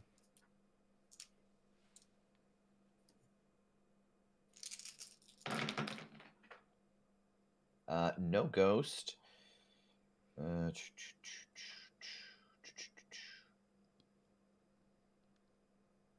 28. Okay. So, yeah, you are able to take a reading. You don't catch any of the infectious PKE coming off of her. Okay. Um, Okay. however, you do find out that she is an immensely powerful being in her own right. Oh. It, you know, she's borderline class 7. I think like So, seeing that reading on the meter, like that makes sense. I mean, if she keeps this whole place going through force of will, like, wow. Okay. Okay, but it's not that heavily spread yet, maybe. So that's a good start. And then I'll dive out of the portal. all right. Out you go through the mist. Back through a totally wrecked tunnel. The hell happened out here? Asterios. And yeah, so that brings us back to our rooftop brigade. What are you doing? Are you continuing to hang out on the roof, or are you headed back to the car? I think I need to get back to the car. I'm not feeling good. Yeah, definitely. Maybe we just say we're back at the car already. Yeah, I think that's fine. I do want to just say that I grabbed that clay tool, shattered or no. I just want to grab the Absolutely. pieces. Yeah. Absolutely. You got it. So everybody meets up at Ecto 1. And Well, Yeah. Asterios is driving. 'Cause Um, we're Oh yeah, all are we all in the still- car? oh. Is Rev back? yeah. Or is Yes. he gonna? Okay, so you're not gonna go rat hunting. I just wanted. I know no one could find me down there, so I wanted to come up and reconnect with the group and decide what our next action was. No, that makes sense to That's- huddle. Yeah. That's a great idea. Well, we have the identity of our main suspect, Jari. Oh, great! Jari, a Hittite god of pestilence and disease, which is now making the disease-filled spectral rats make a lot more sense. His other moniker is the Lord of the Bow. Oh, huh. Sorry, that just caught me off guard. Plague, pestilence, bow. I don't. Yeah, they're not the- normally associated, are they? No? Asterios. More of a branding issue. Mm. Oh, you're So, you know how you got attacked by rats Yes. for a sustained period? Yes. Yep, yeah. So did you notice whether they were sort of spectral or more physically manifested? And I pull up the footage and I show it to her, and I don't even look. It's like I don't want to see this because it's a bunch of rats coming at the camera, like Yeah. because they're like coming around, and I'm just like, just get whatever, just, and I just hand her the phone. yeah, yeah, they're spectral, absolutely. But there are a lot of rats going. It's just like a flood of rats around him, and you can see like it's from his POV. So, you know, he's looking around and it gets kind of frantic there. and then you see him look at his proton pistol, and he's holding the arrow with the scroll in his other hand, and he like triggers the thing, and he like yeets it back and like bolts, and you can see it's like side to side as he's running for the door, and We're all as just much as you thoroughly want to watch seasick. of that kind of Yeah. stuff. Yeah. But Okay. As Rev, we're I think watching I'm. this, oh sorry. I I just was gonna say, having heard her say that he was bit, like as we're watching this, I think again just kind of over by Asterios to see. What are you doing? What the Sure. hell? Sure. Nothing. I just no ghosts. That's good news for you. Okay. 27. Okay. Asterios, Uh-huh. will you roll a d6 for me? Will you roll the ghost die? Coming up. 1. Okay. Which is the furthest from a ghost you can get. You don't get any of that infectious PKE kind of reading off of him. Okay, so 2 pieces of good news. 1, I found a way to track the ghost plague that's coming off of the rats. The second piece of good news, Asterios, you're not infected by the rats that you fought. Awesome. Nice. Thank you. Right? No, I'm sorry. What were you saying, Beth? oh, I was gonna say, I'm not gonna be that good at fighting these guys. I don't really have anything that I can do, but I have had an idea for an invention, Go which on. I can't make. I know nothing. Could you make a Hoover? Oh, like a. Oh, like a. Like a suction ghost trap that you could use to Uh-huh. catch small creatures, such Uh-huh. as rats. Yes, it would have to be like an extra large trap with multiple containers, and it would sense when a container was full and then drop into the next available one. It would be kind of a big rig, and it would be a stream. It would have to be a capture stream that shortened in a quick duration. Like Luigi's Mansion? Yes. Nice. But I think so. I couldn't do it here. I would have to go back to the headquarters. Yes, this was more of a building it later. We do have a Ghostbusters switch, just in the corner in the rec room. So we've all played Luigi's Mansion. Absolutely. Now, about this time, a gray Mercedes rolls up, and the driver's side door opens, and a tall, fair-skinned man gets out. He's got long blonde hair and light brown mustache and goatee, and he is immaculately dressed.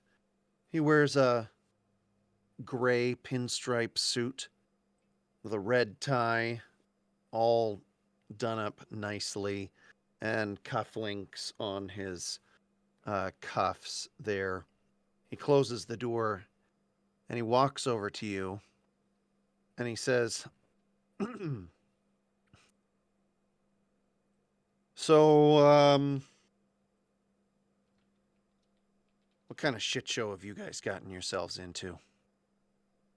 Because the person that has walked up to you is Matthew Manis, the chief of Peacock.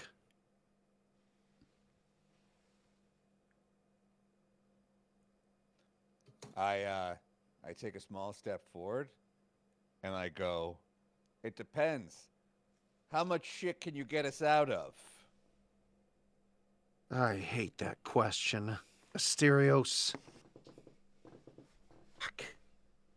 And I'm gonna move to his side, like as he's talking to Asterios, and he's focused. I'm just. He like smacks the thing away from.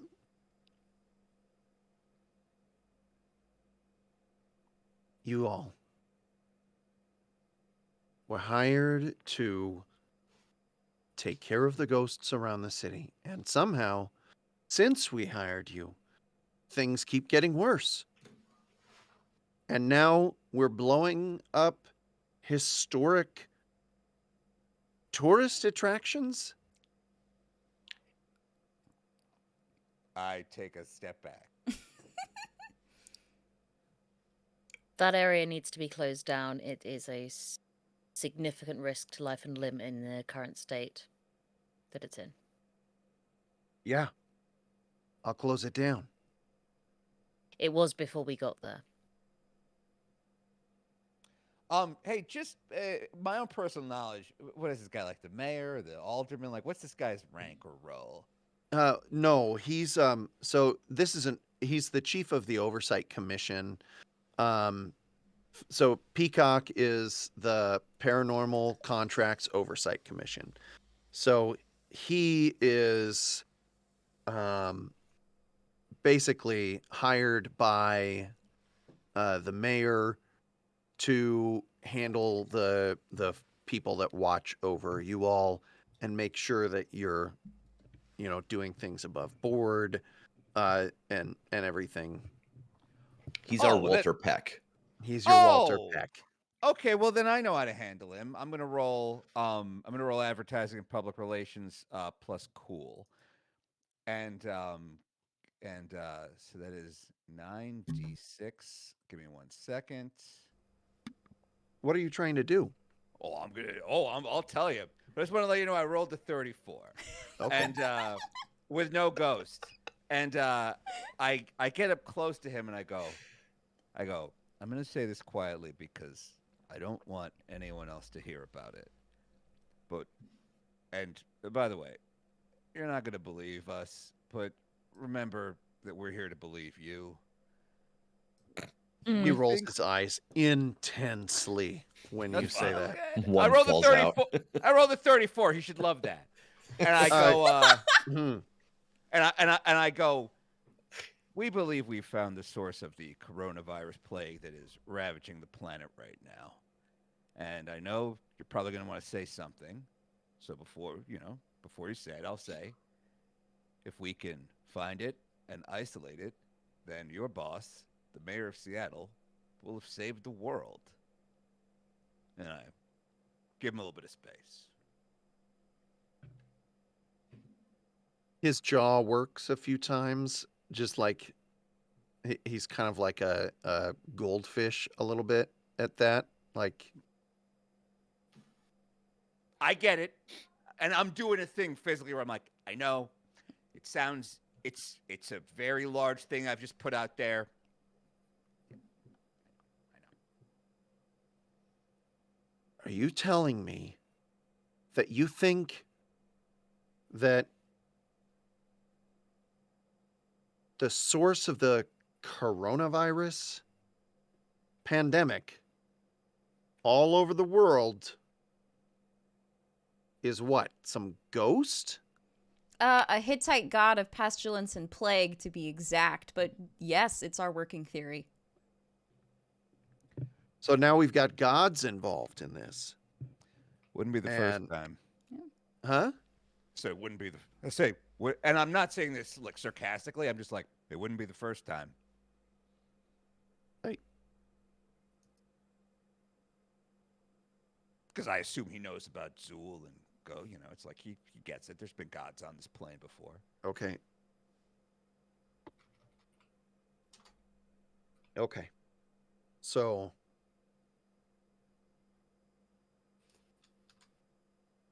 all right. We'll block off this area. We'll put it through insurance. There's gonna be a fine.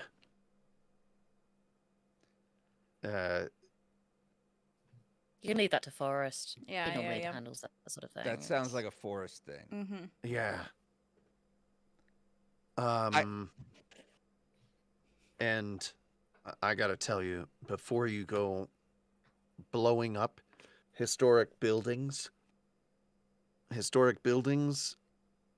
maybe think about trying, I don't know, anything else before you blow up historic buildings. I totally understand, and this will not happen again. I understand that large claims require large evidence. We can have a little folio put together. I would just ask that you please don't tell anybody about this, because the last thing we want to do is give people false hope. But, Yeah. Yeah. And I'm gonna say that you better not be telling anybody else something like this before you turn your organization, my organization, and the city of Seattle into a laughing stock like nobody has heard of. Yes. Yes, of course. I will sue your asses into obscurity. I've got a question. Yes, Beth. Would it have hurt the underground more to basically have the ravaged and destroyed body of a human being found down there? Murder site, someone been kind of half gnawed to death by rats. Plague Someone rats. who'd been sent by this, plague rats. Yeah. Someone who'd been sent by the city to take care of an issue, who wasn't able to use everything at their disposal because they were afraid of destroying a building that is actually desperately in need of renovation anyway. There's a lot of rubbish down there. I look at Beth, I look at the guy, like, I can't wait to see how this plays out, but I'm scared. Of course, we prefer that no one die. But unfortunate things happen. I would It's a like big to city. smell this man. Okay. But like How a are you weird, doing threatening way. I'd like to grab him by the shoulder and just like look eye to eye and just inhale.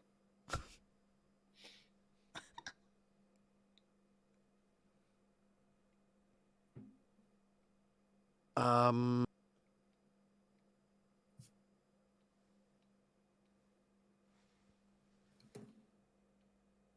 I want to see if he smells like figs. Okay. So go ahead and you can make your roll. When you do this,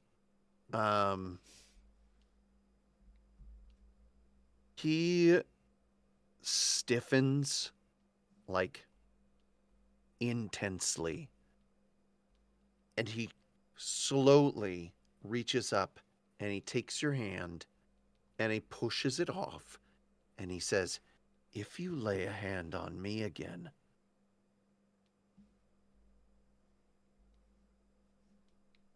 I will have you prosecuted to the fullest extent of the law."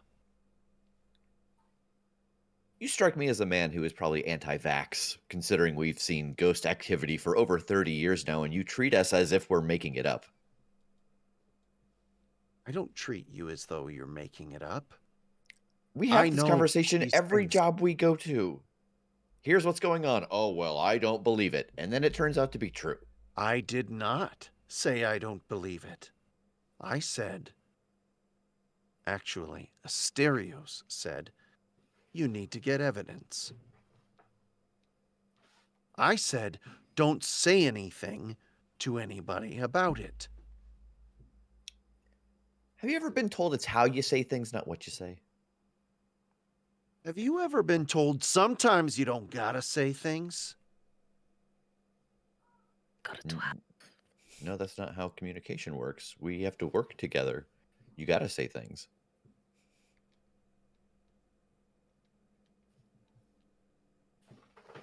You don't get a scent of figs off of him.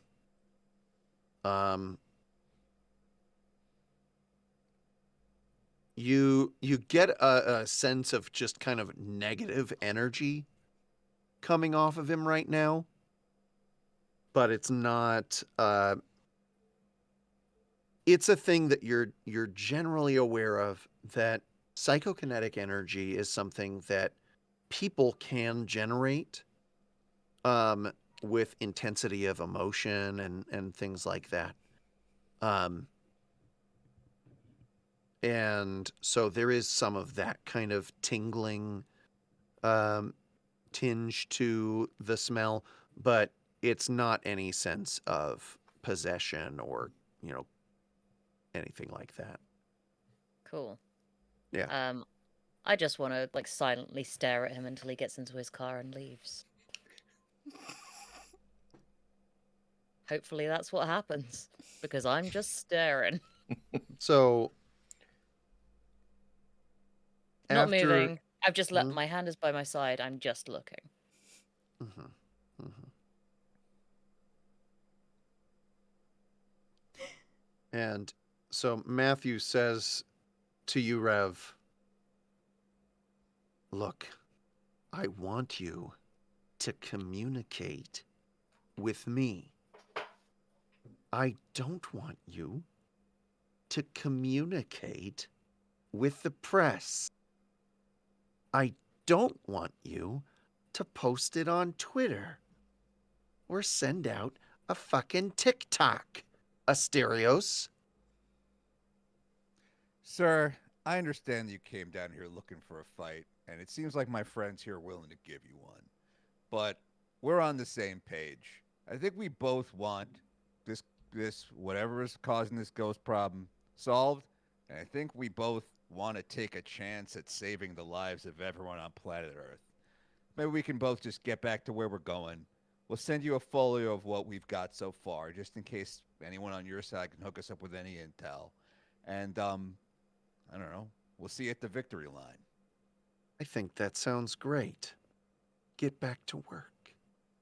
And he gets You got out it. his cell phone and walks off toward the building a bit, just shaking his head and starts talking on the phone to somebody. What would resist we the do temptation to without slash middle his tires. management? I only got Rev on that. I was resisting the temptation to slash his tires. Oh God, so good. While all this has been going on, I have been leaning against Ecto One and ironically scrolling through Twitter, trying just looking as to see if anyone has tweeted about any sightings of a dude wandering around Seattle shooting bows. That's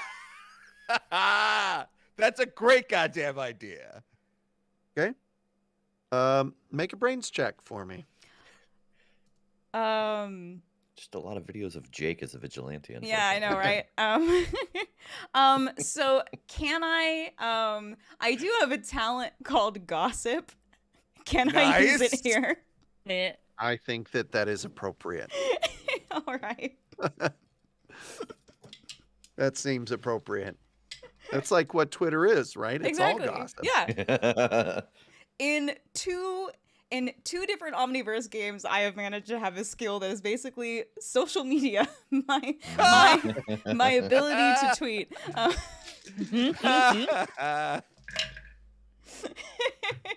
You also had it in an Omniverse. I did. A Tales from the Omniverse. This isn't the first game where I can smell ghosts. Oh, no, wait. I can smell lies before, so. Oh, nice. So, a 20, but also Oh! a ghost. Ah! Okay. But you are Okay. looking for ghosts. I am. I in this case, I am looking for ghosts. Yes. Okay. So you are, as this conversation is going, you're scrolling through Twitter. and you're punching in some search stuff, some search engine optimization, kind of keywords and such Creeper bow. as you're going through there. Yeah. And you find like as you're looking for ghosts and bows and stuff like that, you actually find a fair number of pictures of Beth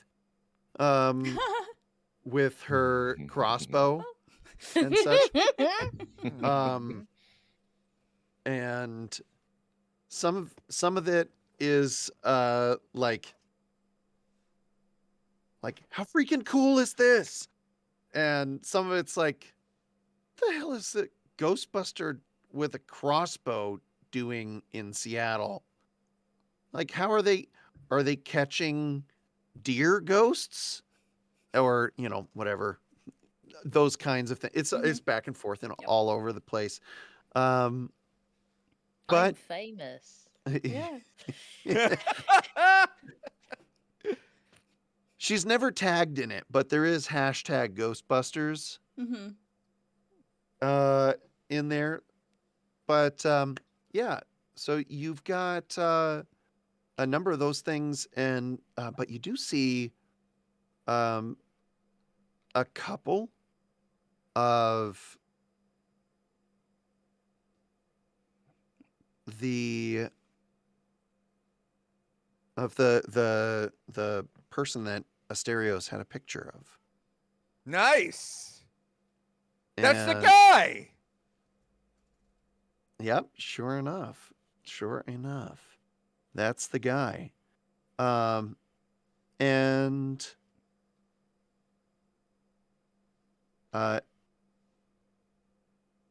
then you see in one of them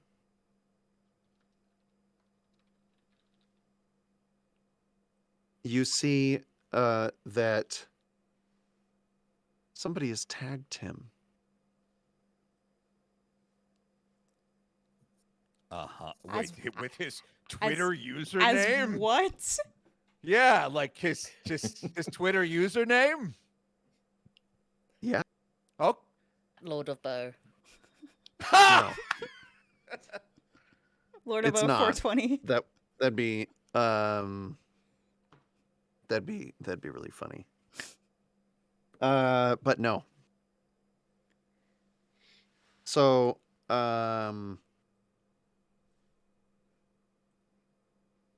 the at that you see form, and God, I hope nobody actually has this, because this is just made up for this, but it's somebody probably does. It's unrelated to real life. Let's just put it that way. Tweet at that person. Don't do that. Yeah. So it's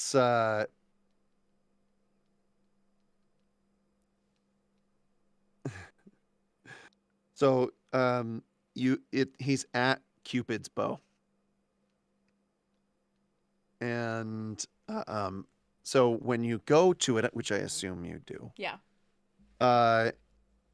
you do find looks like he's an award-winning archer. And you see his name is Angel Consuelo.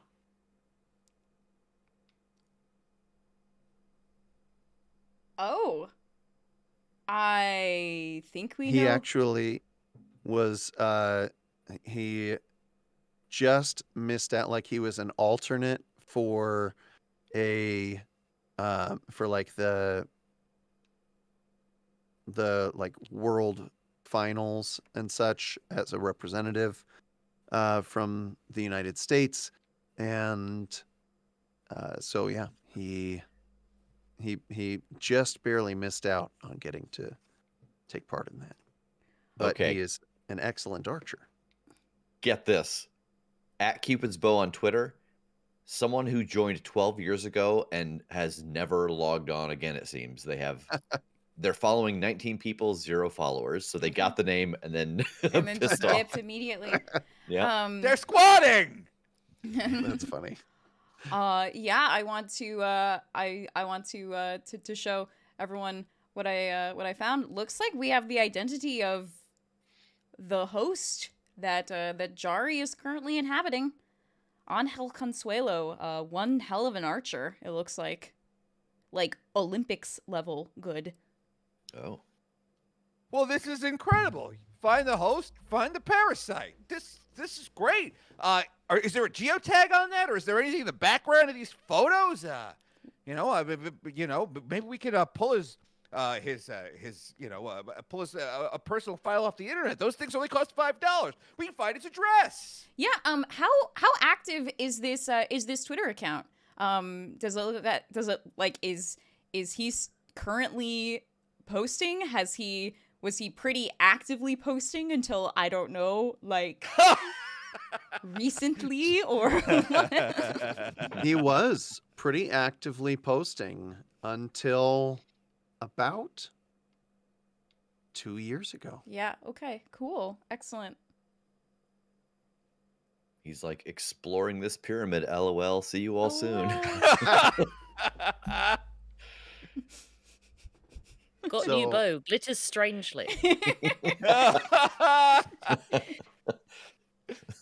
It smells of dates. I got a date tonight. No. No. Okay. So, what are you doing now? Where to, oh Ghostbusters? Well, I want to find this guy, shake him down, interrogate him, give him the All old right. 1-2. Yeah. Okay. Do we Yeah, still? If you can drop me off at the station, I can start building something for us to deal with the rat problem. If you all want to go and deal with, be careful dealing. Remember, this man is got a god in him, probably. Yeah. Yeah. I don't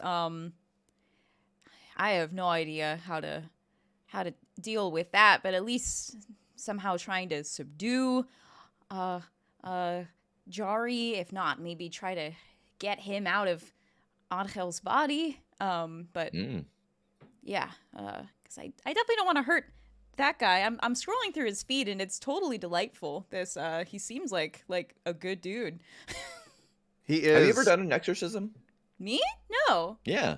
I've always wanted to. Have you? No time like the present. No. Okay. I have. You have? Well, I say have. It didn't go well. It was a bit of a big job.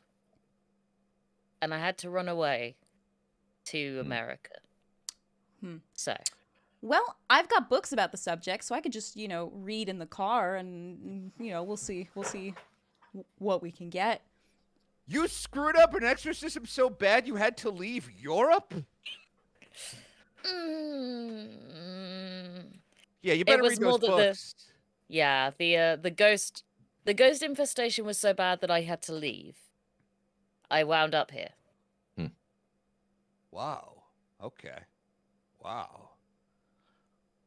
Well, yeah, I'll drive. And I'll drive us back to Ghostbusters HQ.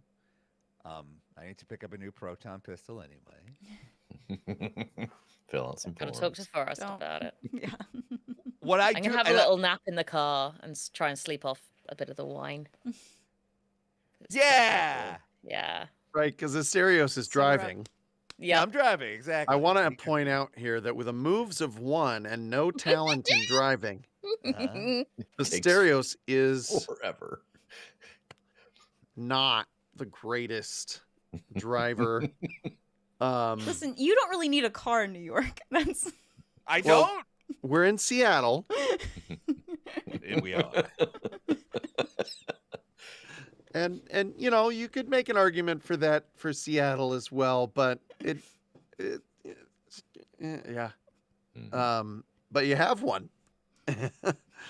So it just takes a while. The hills, driving up and down the hills, and Asterios like misses the turn a couple of times, and He's very Very hesitant at tired. stoplights. I stopped too soon. Way too soon. I That's fully right. got my feet up on the dashboard and I am unconscious. so you do finally make it back to the to I guess the local office. And when you get there, Forrest is sitting there with a list. It's long, and he looks up at you as you walk into the main part of the building, and he looks at the list, and he looks at you, and back at the list. This was supposed to be like a good payday. It's not. Are you? It says. Oh my gosh. What about all those minor ghosts we busted? Yeah, sure. Yeah, absolutely. There's a lot of minor ghosts we busted. The account says 2. 3. We just got And- 2 of them into one trap. And there were a couple of orb things. Mhm. So 4 ghosts in total. Okay. So And also about 1,000 rats. Yes. Yeah. There was an underground ghost plague rat infestation, and we managed to wipe out we managed to wipe out all the rats that we could find. okay, so you're saying that each of these ghost rats was an individual ghost? And I pointed all the bite marks in my face, and I go, "Why don't you tell me?" All right. I know how to take this. Individual invoices. Yes. Beth, you're so goddamn smart. I mean, I say that like just quietly. I go, Forrest, we found some pretty amazing stuff today. I'm gonna run upstairs. I gotta write up a report, and I gotta Yeah. call a reporter. But unfortunately, one of the proton pistols was lost in the service of defeating thousands of billable rats. That is going to take a chunk Little rats. out of the profits. I do want to say nice work on billable rats. That's I'm going to have to start a tally. Do send me the footage, cuz then I can get them counted up.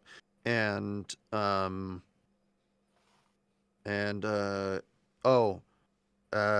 Matthew said that you're not allowed to talk to anyone from the press at all. Oh, this is a totally unrelated thing. Oh. It's not related to our main case. All right. I'm just saying that he said that you are barred from contacting the press. I understand.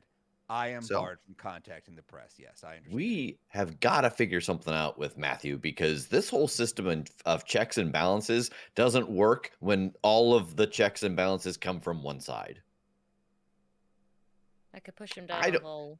I don't want to have to start gouging them, but he's gonna start giving us fines for things that happen in the line of our. You know what?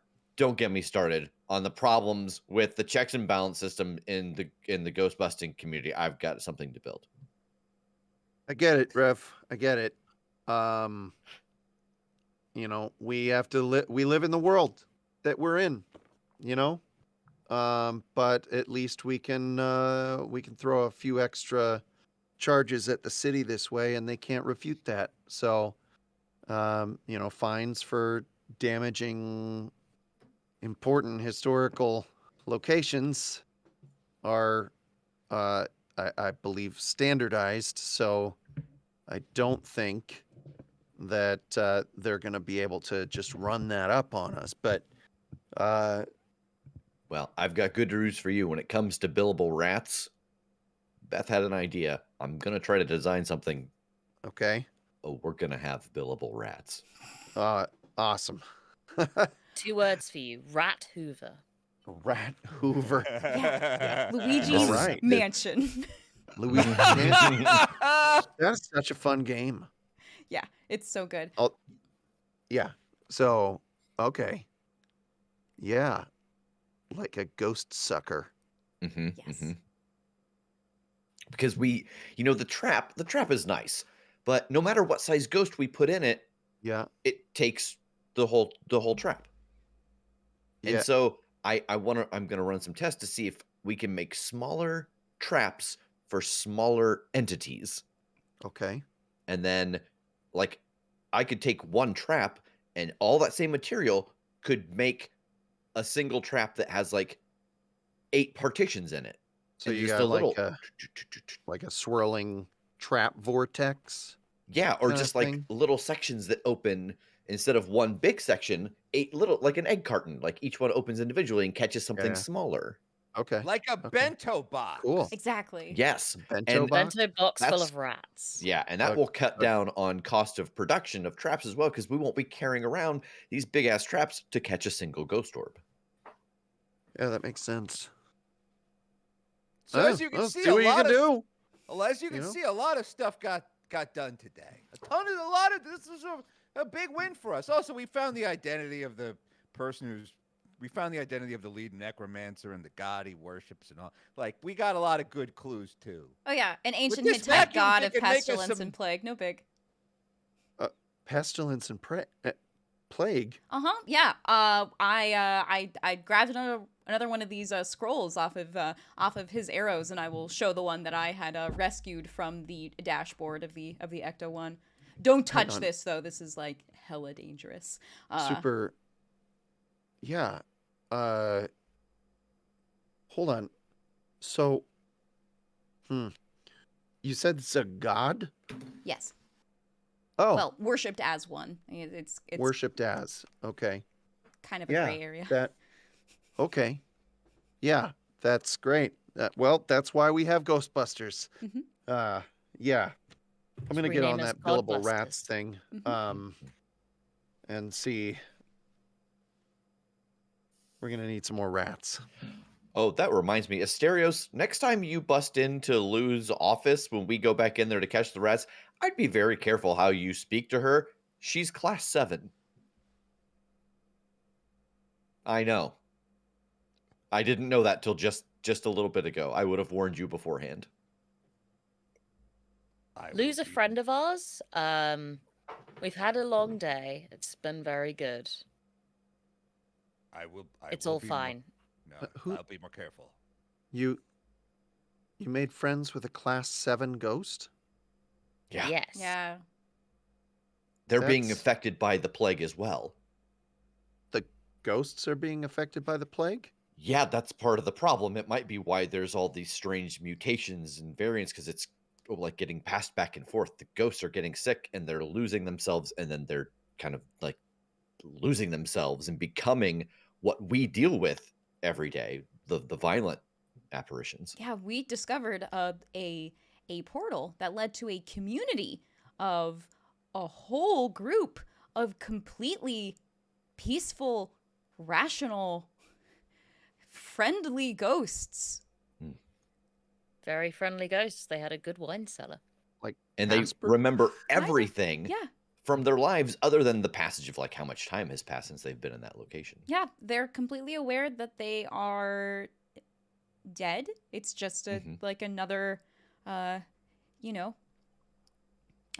just like another step in their soul's life journey, I guess.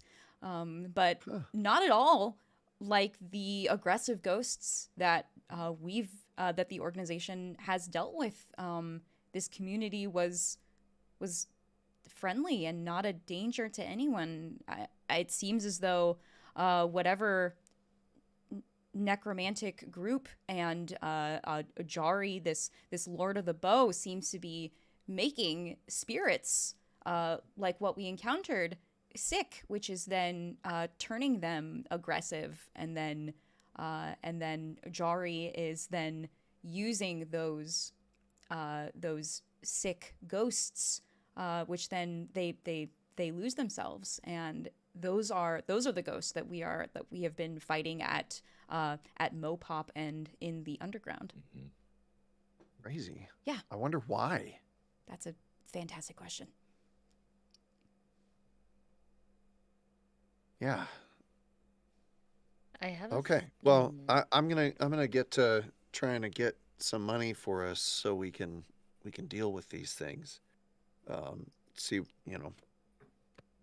whatever we can pull in. Yeah. Okay. Well, do you need me to do anything else?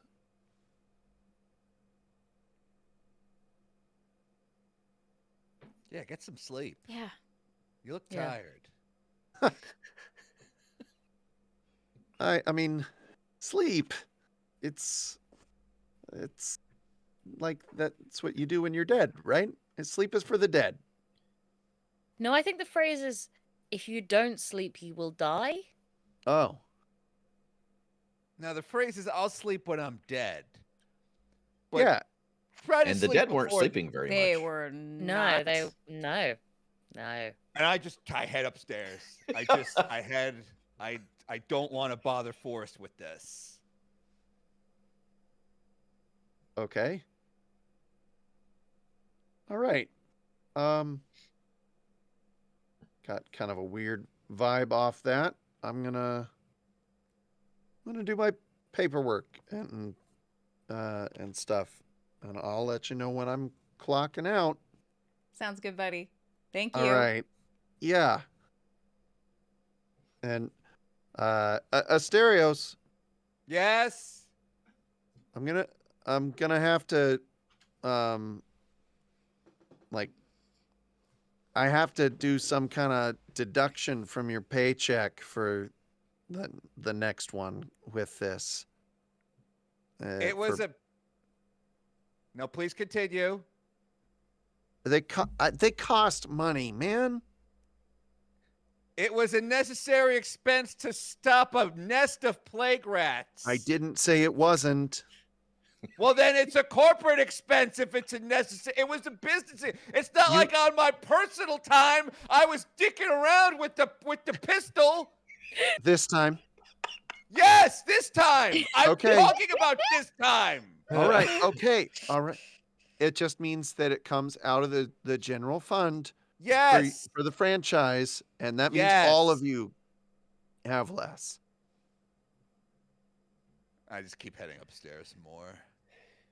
For the This seems afternoon like a that victory. Asterios had versus the afternoon that we had, I think it's totally fair that we share the expense of Yeah, that. that's true. Yeah, that's fair. All right. Okay. We say this in front of Forrest. With just... Yeah. And then I Yeah. take all the full traps and head downstairs to the Okay. What else are we doing? I would like to add that second scroll that I got from the underground and add it to my salt circle that I have in the firehouse. Okay. Got it. And Beth? I think I'm gonna switch out my equipment a little bit. Cool. Okay. You're Um, working on your basically, I'm- loadout, huh? yeah. So I'm just basically swapping out my proton pack for a proton pistol. Okay.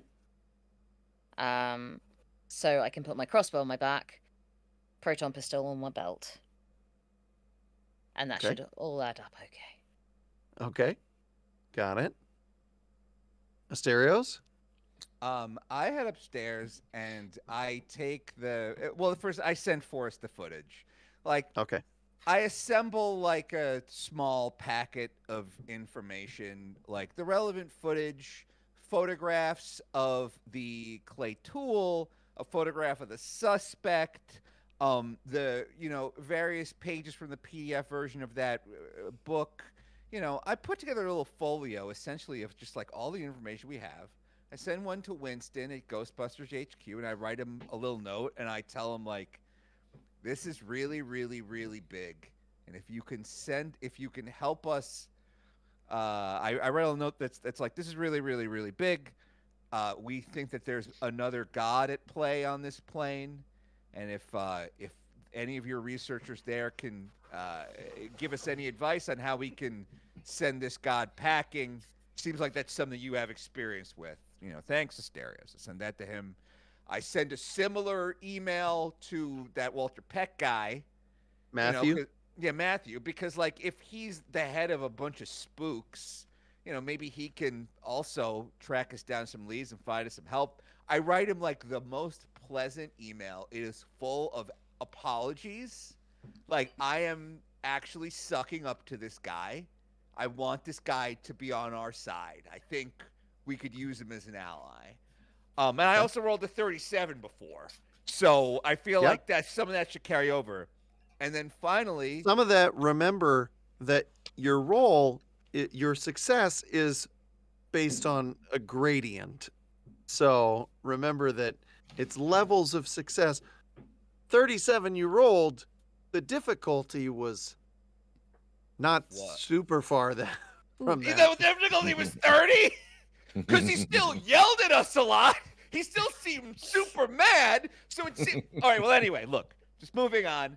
And then finally, I pick up the phone and I call that reporter. Okay.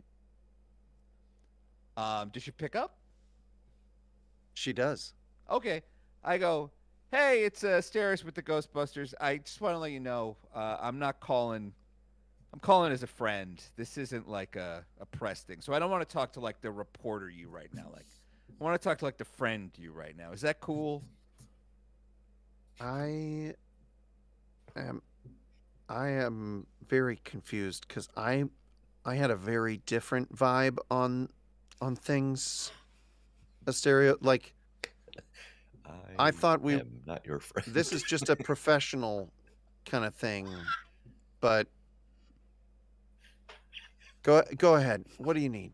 All right. What's up? So we can both agree. I'm just calling you as a friend. I'm not calling you as a reporter, right? Okay, good. We can both agree on that. Sure. I think we found the guy, but there's a problem. There's a problem?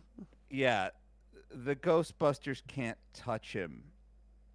And I need somebody to alert iHaunt. Wait, what are they called? What are the other guys called? iHunt? Thank you. I need somebody to talk. I think only iHunt can stop this. And I need somebody to go to iHunt. If I give you the information, you'll have an exclusive on the story, but you're going to have to embed yourself with them.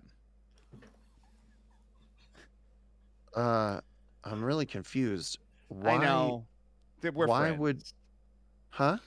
Yeah, I know. It's like friendship is confusing. I'm not talking to you as a reporter. Why would the Ghostbusters not be able to handle it, but iHunt can? And why would you admit that? That seems so stupid. Well, we're friends, right? I mean, friends can tell each other anything. The Ghostbusters can't handle this. We are not equipped. iHunt needs to fix this. So I'm going to send you a folio of information. You will have... Look, do what you want. You'll have the exclusive on the story, or put the stupid thing in the shredder. But you're my friend, and I'm just trying to help out a friend, okay? Oh, by the way, I roll on this. I'm going to roll... Is this a fast talk? Yeah, definitely. And it's also cool. So I roll 8. That's D8. Eight six-sided dice, including the ghost die. Exactly. That's a 29 no ghost. Okay. I don't know what you're trying to do, though. And this is where I don't know the difficulty to assign to this. Oh, Well, here's why the difficulty should be very low. I'm giving a reporter. There's a reporter out there who has asked for the exclusive on the Seattle story. I am telling her, I am giving her the exclusive and the solution to the ghost problem, which will turn her into A, the only reporter with the story, and B, a crusading hero reporter that saved the city.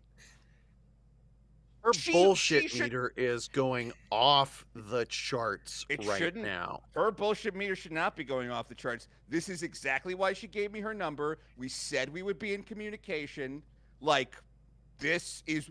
I'm telling her everything she wants to hear. Right, that's why her bullshit meter is going off the charts right now. No, absolutely not. Do you have a I rolled the thing. Do you have a rolled- lie skill? Yes, fast talk. I rolled Fast a talk. 29. And by the way, in Yeah. this game, a 30 means like punching Gozer through a dimension. A 30 is It's an impossible not. feat. I'll look it up. I have the PDF I right know. here. In this game, a I'm 30 familiar. is something that has never It's been impossibly done. hard. Yes. So a 29 to tell a reporter that I've got information that she's already asking me for. Okay, I'm gonna do her opposed roll. Okay. Asterios, you seem a little worked up tonight. Is everything okay? This all makes sense. You'll see. You'll all see.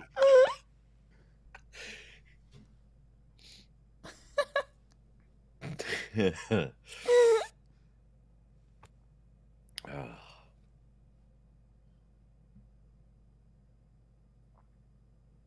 Did she get a ghost? That Because would be bad ghosts for like us. that. Because ghosts like that. It would be bad for us if she got a ghost.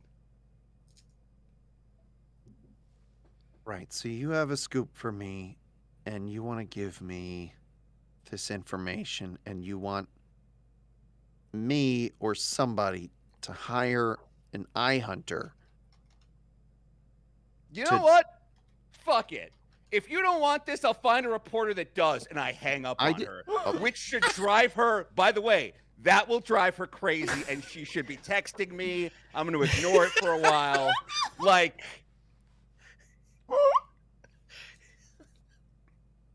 She texts you back and Yeah. says, "What? I'm not allowed to ask a question?" I text her back, you think I'm bullshitting you, and I don't have time for that. I have other reporters. I'll go to them. I didn't say you were bullshitting me. I can tell you think don't you think I know when someone thinks I'm bullshitting them? Are you trying to gaslight this woman? Yes, of course I am. Yes. Yes. Yes, I am. Manipulation allowed. is. A certain level of Yeah. professional skepticism. I go, I don't have time for skeptics. I literally fight ghosts. Like, and I go, let's just talk about this another time, and that's it. And if she keeps, and I stop, like, no, I'm putting her on ice for a couple of days. She texts you back a few times. What do they say? I read them. Yeah. But she's not on red. Like, she Right. won't know I read them. Okay. Jesus Christ. So she texts you back and says,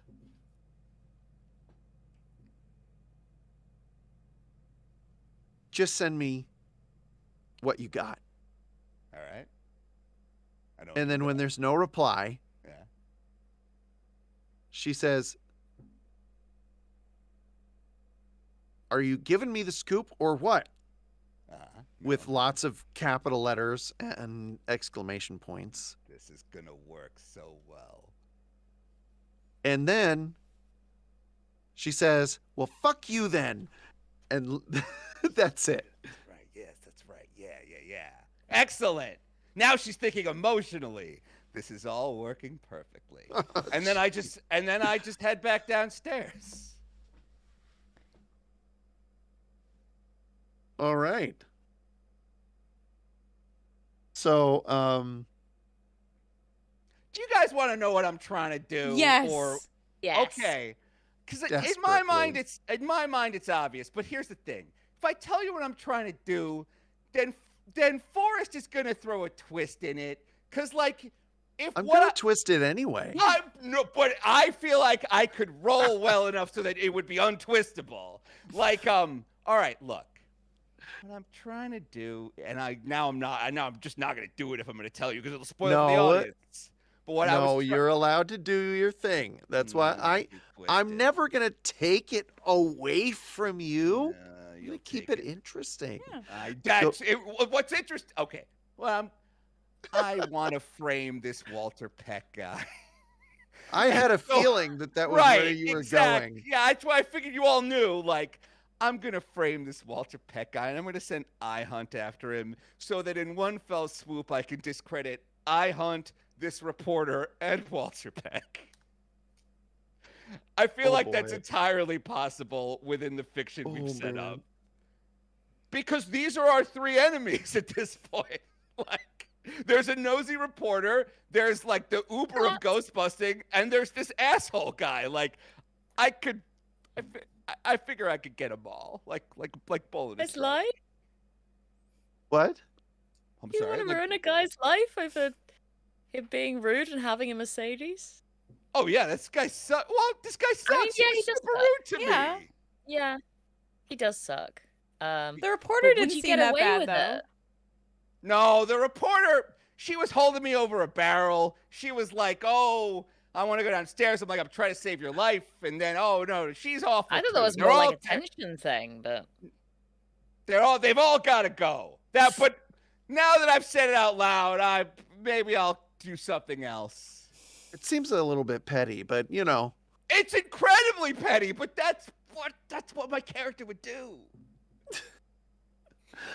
All right. Okay. Something that you would know about eye hunters is that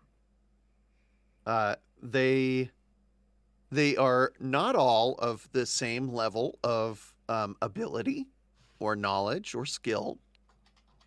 And you would also know that because they are dealing with things that go bump in the night, they're not necessarily opposed to doing things which might otherwise be illegal or cause harm. Nice. So there is possibility of things going terribly wrong, even if you get what you want. I'm putting this plan on ice for a week. I'm gonna come back to it. Come back to it. But I've set up the first dominoes and taking out all of the Seattle Ghostbusters enemies in one fell swoop, and I feel pretty good about that. I like how Asterios' enemies are the Ghostbusters enemies. They are. All right. I mean, we're fighting a god. I got bigger problems. These people bother me. All right, but let's keep going. so all right. Kim, Yes. you are examining the scrolls Mm-hmm. and making sure that they're properly stored Mm-hmm. and the like.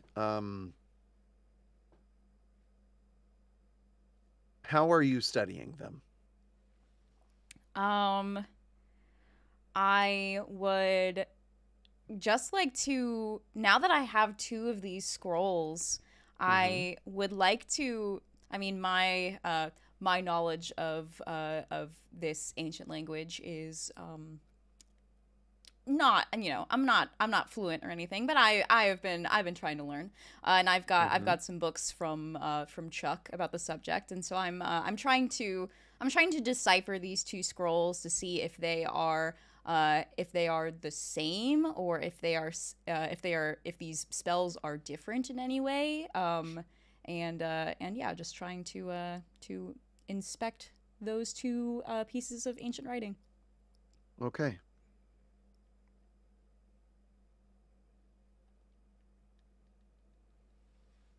They seem to be the same, except for like a couple of minor differences in what's there.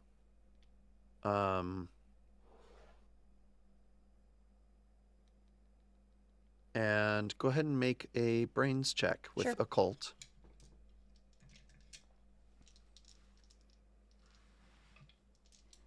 I'm going to spend 3 more brownie points on this. Okay. Seems it's important to me.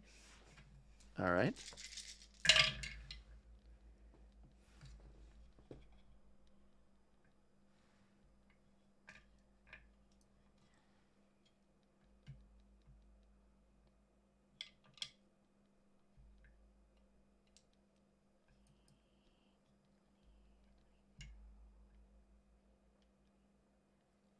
$30, no ghosts.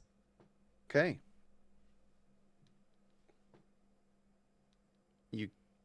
As you're parsing through these, you realize that it seems, at least, that the differences have something to do with location. Mm-hmm.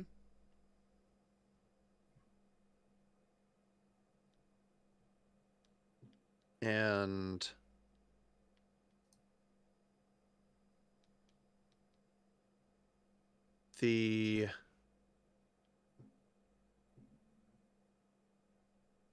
with a roll of 30, I'll say, yeah, that you have the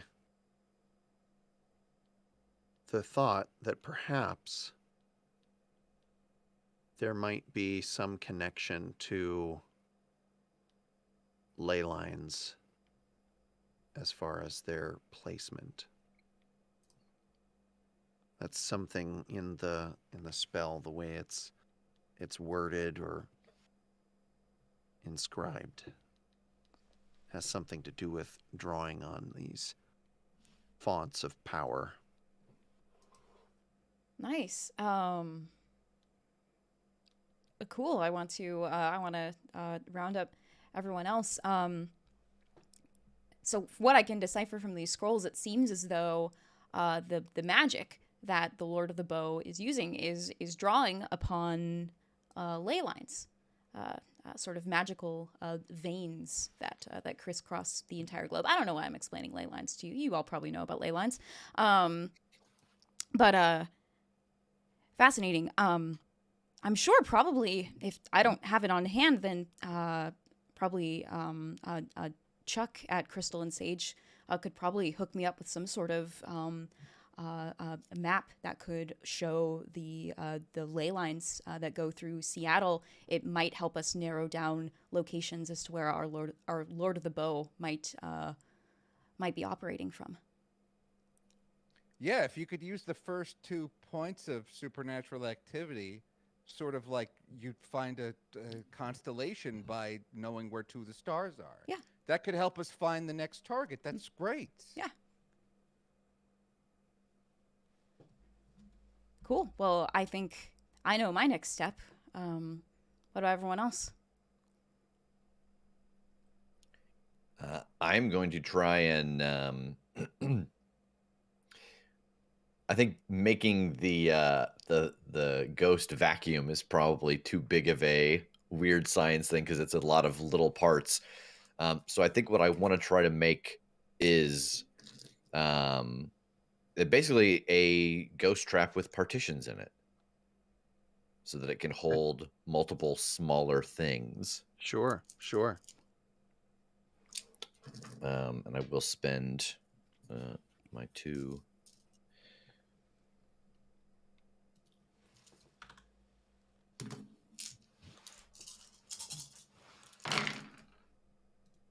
Okay, no ghosts.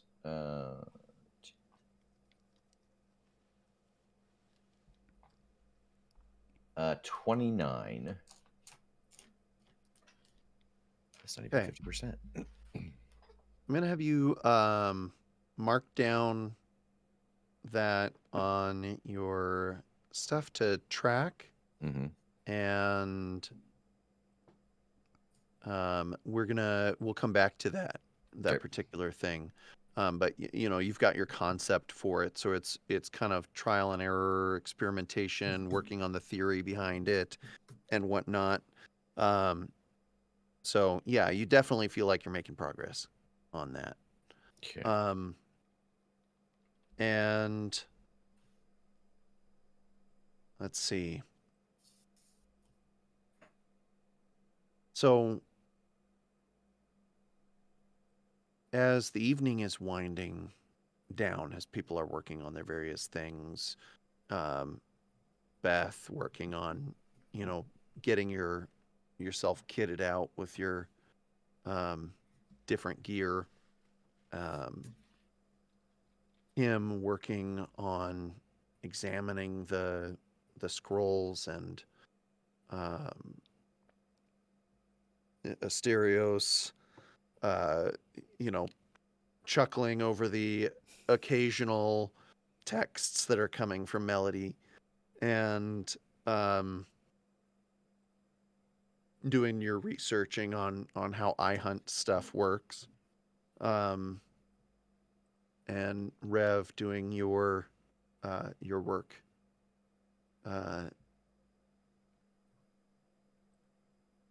You notice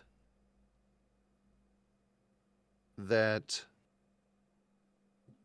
Rev, near you, PKE meter starts to twitch. Oh Is it the one that I have like hooked up to the one that I've Frankenstein, or is it a normal one? It's a normal one.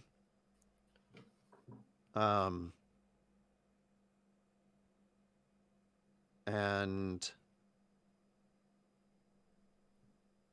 Beth,